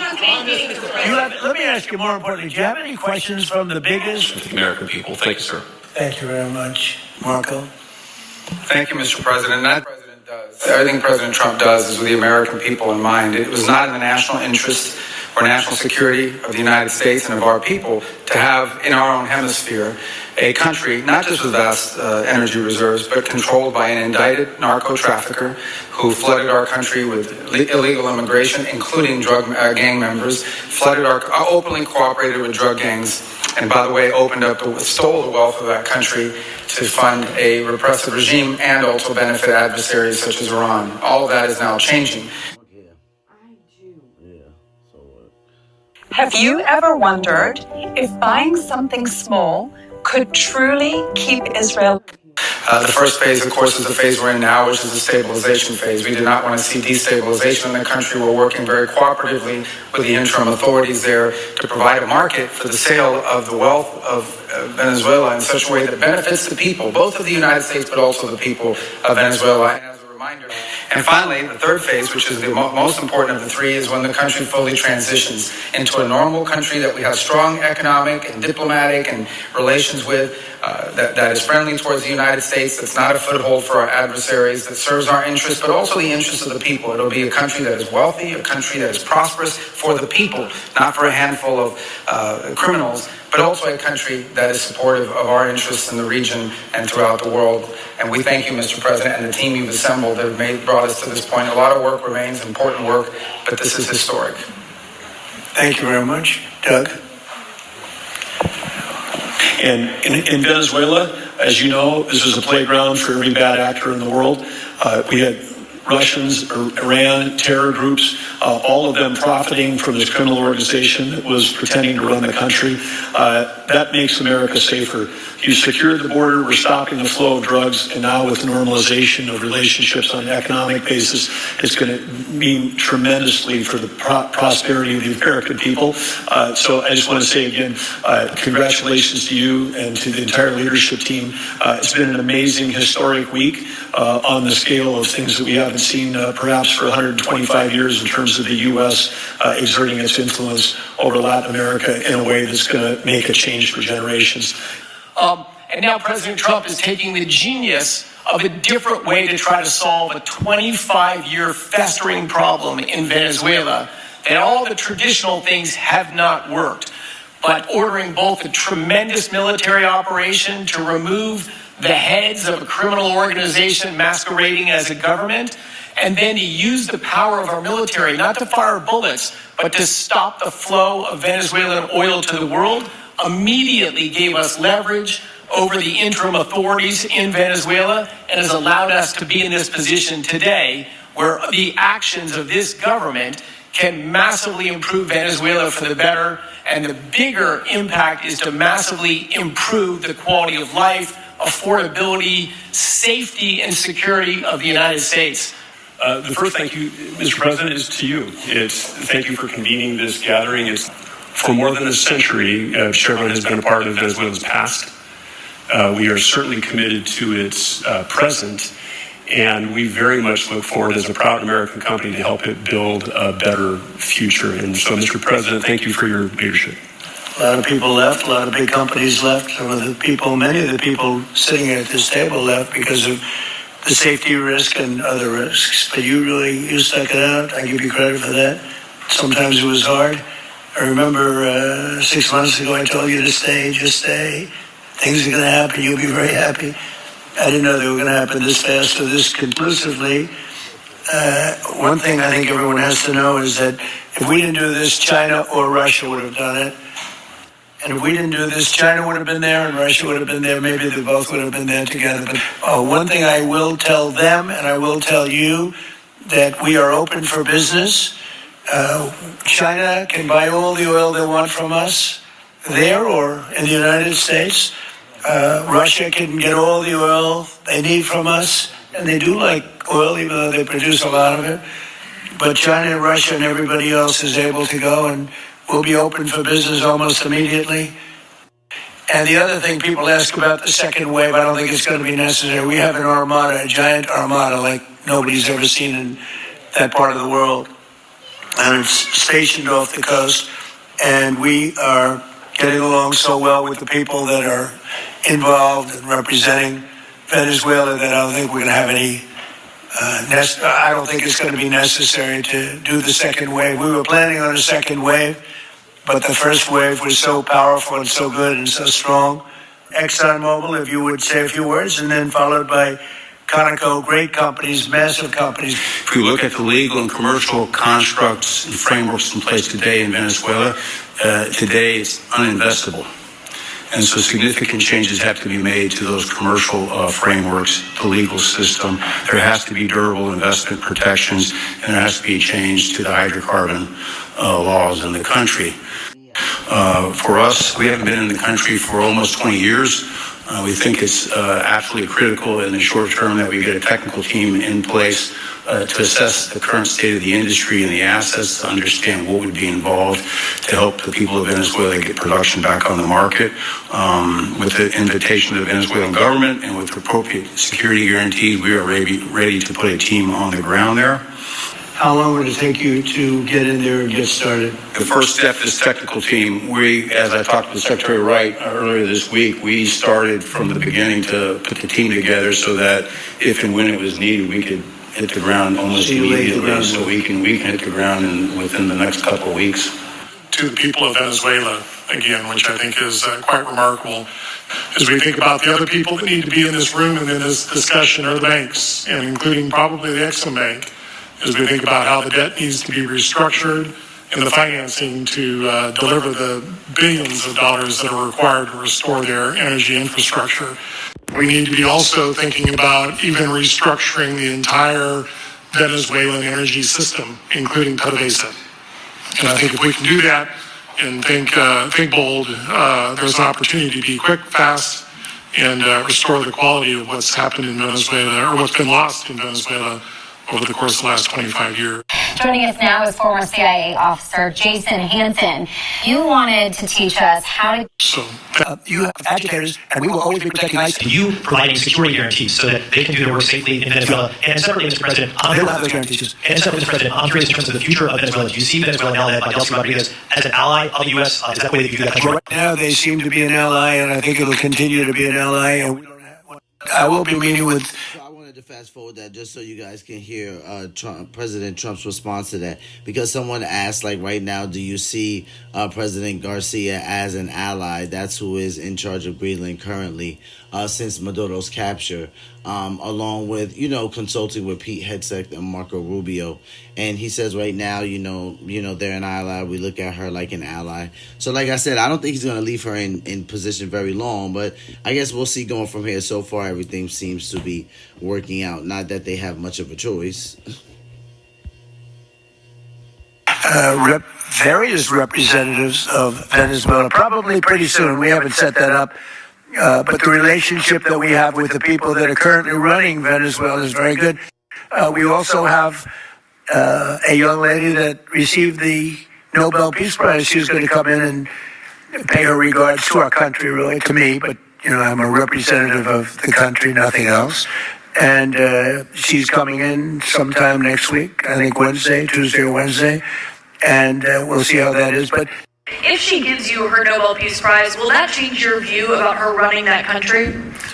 Well, I have to speak to her. I mean, I'm going to have to speak to her. She might be involved in some aspect of it. I will have to speak to her. I think it's very nice that she wants to come in, and that's what I understand the reason is, because Norway is very embarrassed by what took place. I mean, they're getting decimated. Look, whether people like Trump or don't like Trump, I settled 8 wars, big ones, some going on for 36 years, 32 years, 31 years, 28 years, 25 years, some just getting ready to start, like India and Pakistan. We're already 8 jets we shot out of the air, and I got it done in rapid order without nuclear weapons. I can't think of anybody in history that should get the Nobel Prize more than me, and I don't want to be bragging, but nobody else settled wars. I mean, you should get the Nobel Prize for every war you stopped. These were major wars. These were wars that... Their website is running a crazy deal right now. You can get 4 underarm sticks, 3 free. Doing what? Like moving her stuff out? I don't know, somebody, either her, Daniel, somebody.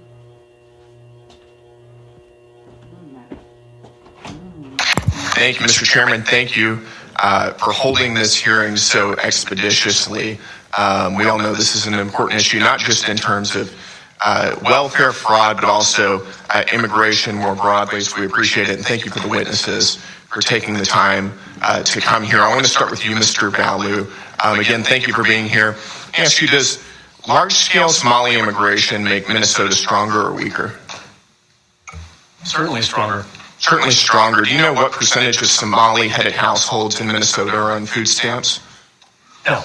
54%. Do you know what that number is for native Minnesota-headed households? Well, to be clear, a majority of those... It's 7%. There's a big difference between 54% and 7%, is there not? Excuse me, sir, could I answer the question? Let me move on. We've got a lot of questions here. What percentage of Somali-headed households in Minnesota are on Medicaid? I don't know. It's 73%. Do you know what that number is for Minnesota native households? Again, you're using the phrase Minnesota native households. But the number is 18%. That's quite an astounding difference. I think we would... Can I answer the question, please? Let me ask you one more, and then we can go into that. What percentage of Somali-headed households are on welfare in general? I don't know. It's 81%. What about... let me just ask you, after 10 years of being in the United States, what percentage of Somali immigrant households continue to be on welfare? I don't know. The number is 78%. So even after 10 years, 78% of Somali immigrant households continue to be on welfare. Do you know what that number is for native Minnesota-headed households? Again, you're using non-Somali immigrant-headed households. If I can just answer the question, you're using the phrase native Minnesotans. The majority of Somali Minnesotans are as Minnesotan as any of us. They were born in the United States. It's only 8,000 of the 108,000 Somali. Nevertheless, the welfare usage is astoundingly different. Let me ask you again, does that make Minnesota stronger or weaker? Again, I'd like the opportunity to answer the question here. So, again, the majority of Somali Minnesotans are born in the United States, as I understand it. Okay, well, what percentage of working-age Somalians who have been in the U.S. for 10 years or more, how many of them speak English very well? I don't know. About half. The answer is about half. That seems pretty low, doesn't it? Again, I keep trying to... It doesn't sound like something that makes our country stronger to me, and I think most Americans would agree with me on that. I need to move on. Ms. Robbins, when would you say we concretely knew that widespread welfare fraud was occurring in Minnesota? There have been reports since 2009 from the Office of Legislative Auditor. I would say the credible reports on child care fraud started surfacing 2011 to 2013. So for over a decade? Yes, sir. When do you think Governor Walz knew about this fraud? From the very beginning. He was running for governor in 2018 when there were prosecutions going on, when there was an OLA report, active cases in the news all the time. And what was the Walz administration's response? They actually did nothing when they got into office, and Lieutenant Governor Peggy Flanagan had been on the committee in the legislature that had hearings on child care fraud, and when they got into office, they did put $5 million into a little more money, but nothing changed. But nothing. And let me ask you, Mr. Hudson, thank you for being here. Did those who commit this fraud, do they typically vote for Republicans or Democrats, in your opinion? In my opinion, thank you for qualifying it like that, I would say they most definitely overwhelmingly vote for Democrats. Do they typically donate to Republicans or Democrats? Not to my knowledge. They don't donate to Republicans, they donate to Democrats, in my opinion, yes. Got it. So would you say this is the Somali population is an important demographic for Democrats to win over politically? Unquestionably. Got it. And do you think it would have hurt Democrats' political standing with the Somali population to investigate this fraud? Very clearly. Got it. So in other words, you're saying that there was a political incentive to cover up widespread Somali fraud. Is that right? 100%. Let me ask all three of you. Did the Walz administration and Democrats intentionally, in your opinion, overlook this fraud while it was happening for political gain? I'll start with you, Ms. Robbins. Absolutely. We have credible whistleblower reports that the Department of Human Services administration up to the OIG and the commissioner met with a group called the Minnesota Minority Child Care Association multiple times, and that they were trying to weaken protections. We wanted, we had several changes we wanted to do, and they opposed all of them. And Mr. Hudson and Ms. Rarick, and then my time is up. I would agree. Absolutely. The whistleblowers confirm it. Thank you.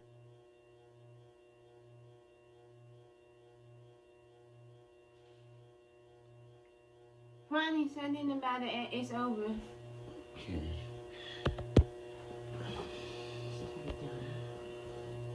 I swear by God, Tagidia shampoo will make you grow new hair in 2 weeks. If no new hair grows, we will that they overlooked the fraud. I think it's worse than that. I think they helped it along. I'm going to go to this meeting that took place, or actually I'm going to go to March 30th, 2021. Is it true back in March of 2021, the Minnesota Department of Education suspended payments to Feeding Our Future, that program? Is that right? I believe that's correct. And then a month later, they resumed payments. That's correct. What caused them to change their mind? In my opinion, what caused them to change their mind was pushback from their constituency within the Somali community who accused the state agencies of being racist.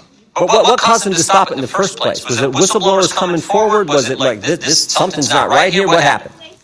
Apologize for the misunderstanding. The reason they stopped the funds in the first place is because they had credible allegations that there was fraud taking place. From whistleblowers and others. They're just doing their job looking, this doesn't make sense. We got all these programs, no one's getting fed, yet money's going out the door like crazy. So they suspended it. And then they started it back up, right? Was there any threatable lawsuit from the Somali community and folks affiliated with Feeding Our Future? Mr. Jordan, there was more than a threat. They actually did. They did? And what was the alleged claim in that lawsuit? That they were victims of racial discrimination. Oh, they played the race card, huh? All this fraud going on, money going out, and they played the race card. Now, when I talk about not just overlooking it, there was a meeting that took place between the Attorney General and affiliates of Feeding Our Future. Is that right? That is correct. And what happened at that meeting? Do we know? Yeah, we do, because we have it on tape. There was an audio recording made at that meeting that was entered into evidence in the Feeding Our Future trial, and it was later revealed through work from Center of the American Experiments, the full recording. And my observations of what took place in that meeting was that Attorney General Keith Ellison was focused on one thing and one thing only, and that was keeping these folks in business. There were no questions that he asked of these folks about how the kids are doing, the operation, how they're getting fed, who's being helped. Instead, the focus was entirely on ensuring that the money continues to flow. And I'll add that he went so far as to say that he was going to fight these people in reference to the state agencies. The state agencies are his client. Yeah, and when you said money's going to flow, did money flow to Mr. Ellison's campaign a couple weeks later from some of the folks who were in that meeting? Sure did. How much, do we know how much that was? I do not have that number. So it wasn't just overlooking the fraud. They were actively trying to make sure this program continued, and then they benefited from that politically with contributions to their campaign, all in this same year, all in 2021, when this was all coming to a head. Is that accurate? That is my understanding. And this fraud is much bigger than this because as I look, it is just about, it's like 6 different federal agencies. Department of Homeland Security, Health and Human Services, Small Business Association, Housing and Urban Development, Department of Labor, Department of Agriculture, in this program and a bunch of others, they were shaking down the entire federal government, it looked like. 6 different federal agencies. Over, I think you pointed out, over the last 15 years. That's correct. And not only are the administration, the Democrat administration, overlooking it, they're helping it along. They're assisting it. They're going after whistleblowers, as your colleague pointed out, and they're benefiting from all this politically with contributions to their campaign. Not to mention the voting issue that you referenced earlier as well. Is that all accurate? I believe so. Oh, now there's more than 6 agencies involved. There's 6 federal agencies that got shaken down, but there's 2 other agencies involved now, the FBI and the DOJ. Right? How many people have been indicted now? I do not have that number in front of me, but it's significant. And I don't know how long you all been in the legislature. We appreciate your work, appreciate what you do. But have you ever seen anything like this in your time in the legislature? I've never seen anything like this in an agency. Ms. Robbins, you're the chair. No, sir, we have never seen anything on this scale. It is unbelievable. As Joe Thompson said, it is breathtaking and cannot be overstated. Yeah, well, God bless you all. Ms. Franklin, or Ms. Rare, excuse me, I'll give you the last word. Thank you. So I've been there since 2013, and I have been yelled at by Democrats over and over again throughout our time there to say that there is no fraud, this is just made up. Yeah, this is the template. You see this all the time. The left will tell a lie. We're feeding kids when they're not, when they're just shaking down the taxpayer. The left will tell a lie. The media will report the lie or not report when the truth comes out. And then when you tell the truth, they call you a racist. It's as old as time. We see it all the time. This is so wrong. God bless you all for coming forward and getting the facts to the people of Minnesota and more importantly to the people of this great country. I yield back. Gentleman yields back. Chair recognizes Mr. Lynch from Massachusetts. Thank you, Mr. Chairman.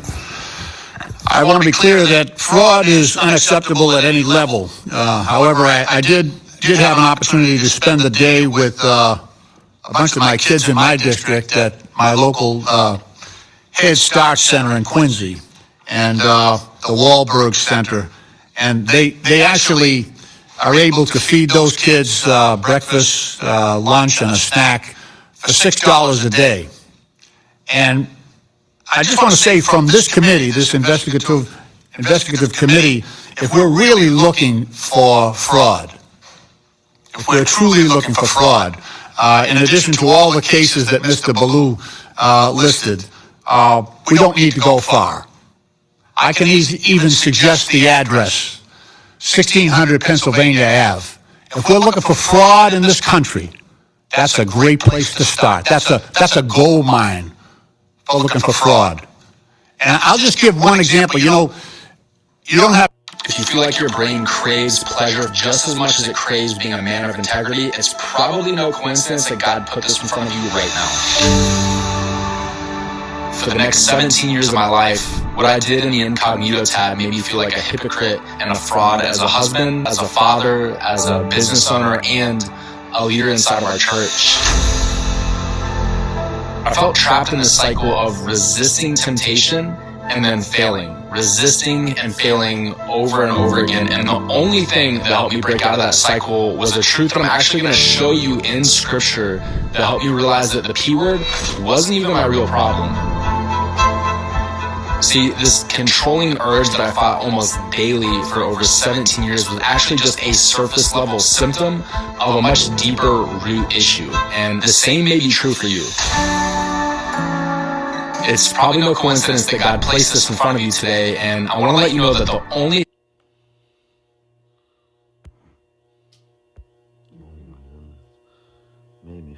defrauding the public, do you believe that they should be held accountable? Yes.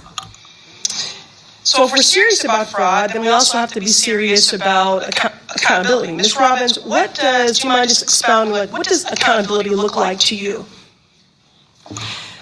We want to prosecute everyone who's committed a crime, and we want to fire officials in the agencies that are liable for allowing the failure of internal controls. Okay, so Ms. Robbins, let me be more clear. What should happen to fraudsters who steal public dollars? They should go to jail. So in my opinion, accountability means restitution. It means consequences, like incarceration, that help ensure that it doesn't happen again, as a real deterrent and accountability. It means that money taken from families and the public is returned to them. But that is not the standard that is being set by Donald Trump, who is wielding his clemency authority to allow fraudsters to escape accountability altogether. Last month, my office published a clemency report titled Trump's Clemency Gap, How Trump's Pardons Are Ignoring the People Who Need Them the Most. I ask unanimous consent to enter this into the record. Okay, so now we're going to open up our gift box. It is beautifully packaged here. Only 12 miles separate Jerusalem from the Dead Sea. Isn't that amazing? It is. The love from the Dead Sea. We've got some beautiful photos here that are shared along with some great books here from Israel with love. And then we've got a book here, The Dead Sea, the lowest place on earth. It's got some beautiful stories, pictures of the area, telling you about the area. So that's great. Thank you. Now, to the witnesses who serve in the Minnesota State Legislature on the Fraud Prevention Committee, let's walk through these pardons for fraudsters. And we all care about fraud. So, Ms. Robbins, Mr. Hudson, and Ms. Rarick, Donald Trump pardoned George Santos, who defrauded voters and owed them $370,000 in restitution to victims. Raise your hand if you oppose this pardon. Thank you, Mr. Bloom. Ma'am, I would have to look at the law and the facts of the case. We cannot know the facts of all these individual cases. Don't deflect. This is a very public case. You know who George Santos is. You know exactly what he did. We just agreed that, fraud is unacceptable. And you just talked about accountability. You said if people commit fraud and exploit the public good, that they should be incarcerated. So this is not a complicated question. So I will give you all one more opportunity. Ms. Robbins, Mr. Hudson, and Ms. Rarick. Raise your hand if you oppose the pardon of George Santos. Not playing this game. It's not a game. It's real life. It's not a game at all. Okay, but I will take your refusal to go on record, not only as cowardice, but that you do agree with that pardon of that fraudster. Moving on. Donald Trump also gave, and this has never been done before, presidential pardons to corporations that committed fraud. One example is the crypto company BitMEX that violated U.S. law and was fined $100 million. Now raise your hand if you oppose Trump's pardon of this crypto company. Not participating. Thank you, Mr. Ballou. Okay, again, I'll take your refusal to raise your hand in opposition. That means that you support this pardon of this corporation that frauded folks to the tune of $100 million. Refusal to participate is not an expression. Reclaiming my time. Refusal to participate is not an expression one way or the other. I know that I am here as a member of the public. Reclaiming my time. You are not, Mr. Chair. Mr. Chair. That's what I know. You are not in order with the rules of the committee. This is my time. This is my time. That's our dollars. Questions and you answer, but you're too much of a coward to answer. So we're going to move on. Now, yesterday was the 5-year anniversary, and I want to note of the January 6th insurrection. And on Donald Trump's first day in office, he pardoned 1,500 insurrectionists, including Brian Christopher Mock, who's from Minnesota. Are y'all going to say you don't know who that is? He's from Minnesota. Now, he kicked, shoved, and threw a flagpole at police officers, law enforcement that you claim to support. And he did all of that in the name of fraud. He was an election denier. So an election fraud lie. Now, he claims he did these things in the name of patriotism, but really he's just a criminal. So raise your hand if you oppose Trump's pardon of this Minnesota individual. Ma'am, this grandstanding nonsense is exactly what Minnesotans hate about D.C. This is accountability, and you are hypocrites. So again, I will take your refusal. Thanks for demonstrating my opening Mr. Chairman, order, decorum. She's off the rails. My time. I'm not off the rails, please. You are totally off the rails. Nancy, off your tropes. Give me my time back. Order, Mr. Chairman. If Republicans I didn't come here to be accused of somebody who found this to serve me. You serve time in my constituents. You have no time left. You don't get to accuse me of things that you're overtime. You're out of time. You're out of time. You're out of time. We're done here. You're out of time. At least Time's expired. Miss Presley, you've already secured your MSNBC spot tonight. Your time's expired. Chair recognizes Miss Mays from South Carolina. Chair recognizes Miss Mays. And this administration. Thank you, Mr. Chair Chairman. recognizes Miss And Mays. Mr. Chairman, I agree. She's going to be a great host on MSNBC. This is my time. I wouldn't want to jump in front of Miss Mays if I were you, Miss I Presley. reclaim my time. This is my time. I wouldn't want to interrupt Miss Mays. It's her time. Chair recognizes Miss. Oh, Mr. Chair, she did not get all of her time. Mr. Chairman, She wants to insult us for 10 more seconds. What do we have to do to get this woman in order? Her time is expired. Chair recognizes You're Miss going to be great on Mays. TV. You're really good. No, baby, you're not. No, baby, you're not. You are not in order. You're out of order. Goodbye. You're done. Mr. Chairman, it's my Chair recognizes Miss Mays. Are we good here? Mr. Chairman, thank you. As I listen to the witnesses answer questions today, I'm struck by the truly breathtaking amount of fraud, the scope and scale perpetrated against the American people by Somalians in Minnesota. Screeching Democrats, like you just heard, at our witnesses. Democrats on this committee don't want to talk about Minnesota fraud because Minnesota fraud is Democrat fraud. You're going to make a great host on MSNBC. You're going to be great. And this is a cover-up. I mean, the very definition of cover-up. And so while we're still trying to understand the scale of the fraud, it appears that the amount of fraud we are talking about could exceed the size of GDP in Somalia, the size of its economy is what we're talking about. So let that sink in, the amount of fraud we're talking about. My first question is this, Mr. Bayou, this afternoon. Should Somalians in Minnesota be required to speak English, their citizens? Yes or no? Should they be required to speak English if they're American citizens? Yes, they should. They don't have to not speak their own language, but they should be required if they're in America, I think. Like, we wouldn't be required to speak Russian. What are we talking about? I think that question is really inappropriate. Should they? It's not inappropriate. This is the United States of America. Do you speak English? Should Americans speak English? Citizens speak English? Yes or no? Point of inquiry, is English the official language of the United States? It's a question. Mr. Chairman, I'm being interrupted again by another. Parliamentary inquiry. I would like to reclaim my time, Mr. Chairman. Mr. Chairman, I'd like to reclaim my time. That seems to be a popular theme today. That's not a valid inquiry. It's a point of inquiry. Women have the right to speak in this committee. Conservative women have the right to speak here and not be interrupted by my male colleagues. Mr. Chairman, I would like to reclaim my time. I lost like 10 seconds there. Okay, we'll give you 10 seconds. Okay, my next question is, should Somalians who committed fraud be denaturalized and deported, Mr. Bayou? Again, Yes I'm not or sure no? that's an appropriate question because the majority of Somali So if you Minnesotans commit are fraud in this country and you're from Somalia, you don't believe they should be denaturalized and deported. How much fraud would it take for you to want to denaturalize and deport someone who committed fraud in this country? How much? Again, $1 billion? 9 billion? 19 billion? What would it take for you? most Somali Minnesotans are citizens.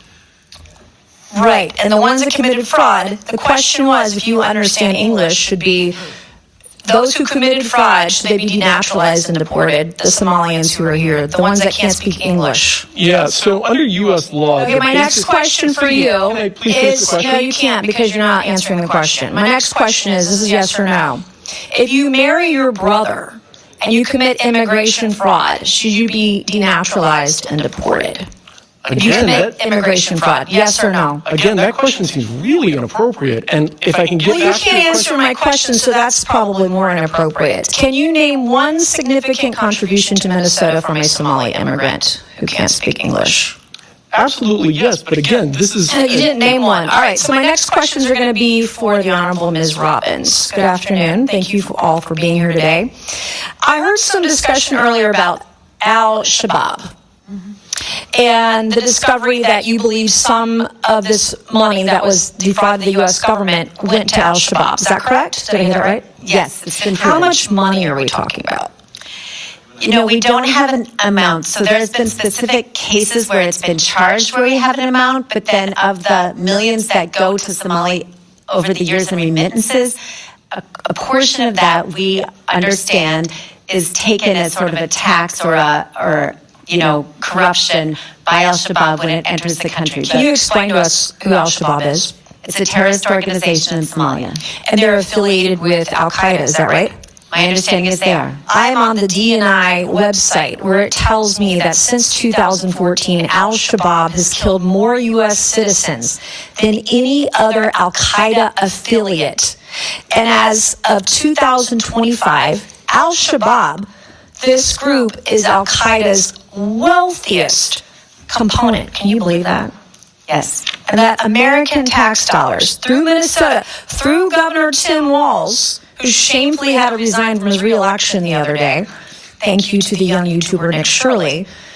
This is the kind of thing that was happening in Minnesota. So I praise the Republicans who are here today from the Minnesota State Legislature exposing this fraud. And then, Ms. Robbins, when do you think Tim Walz became aware of the fraud?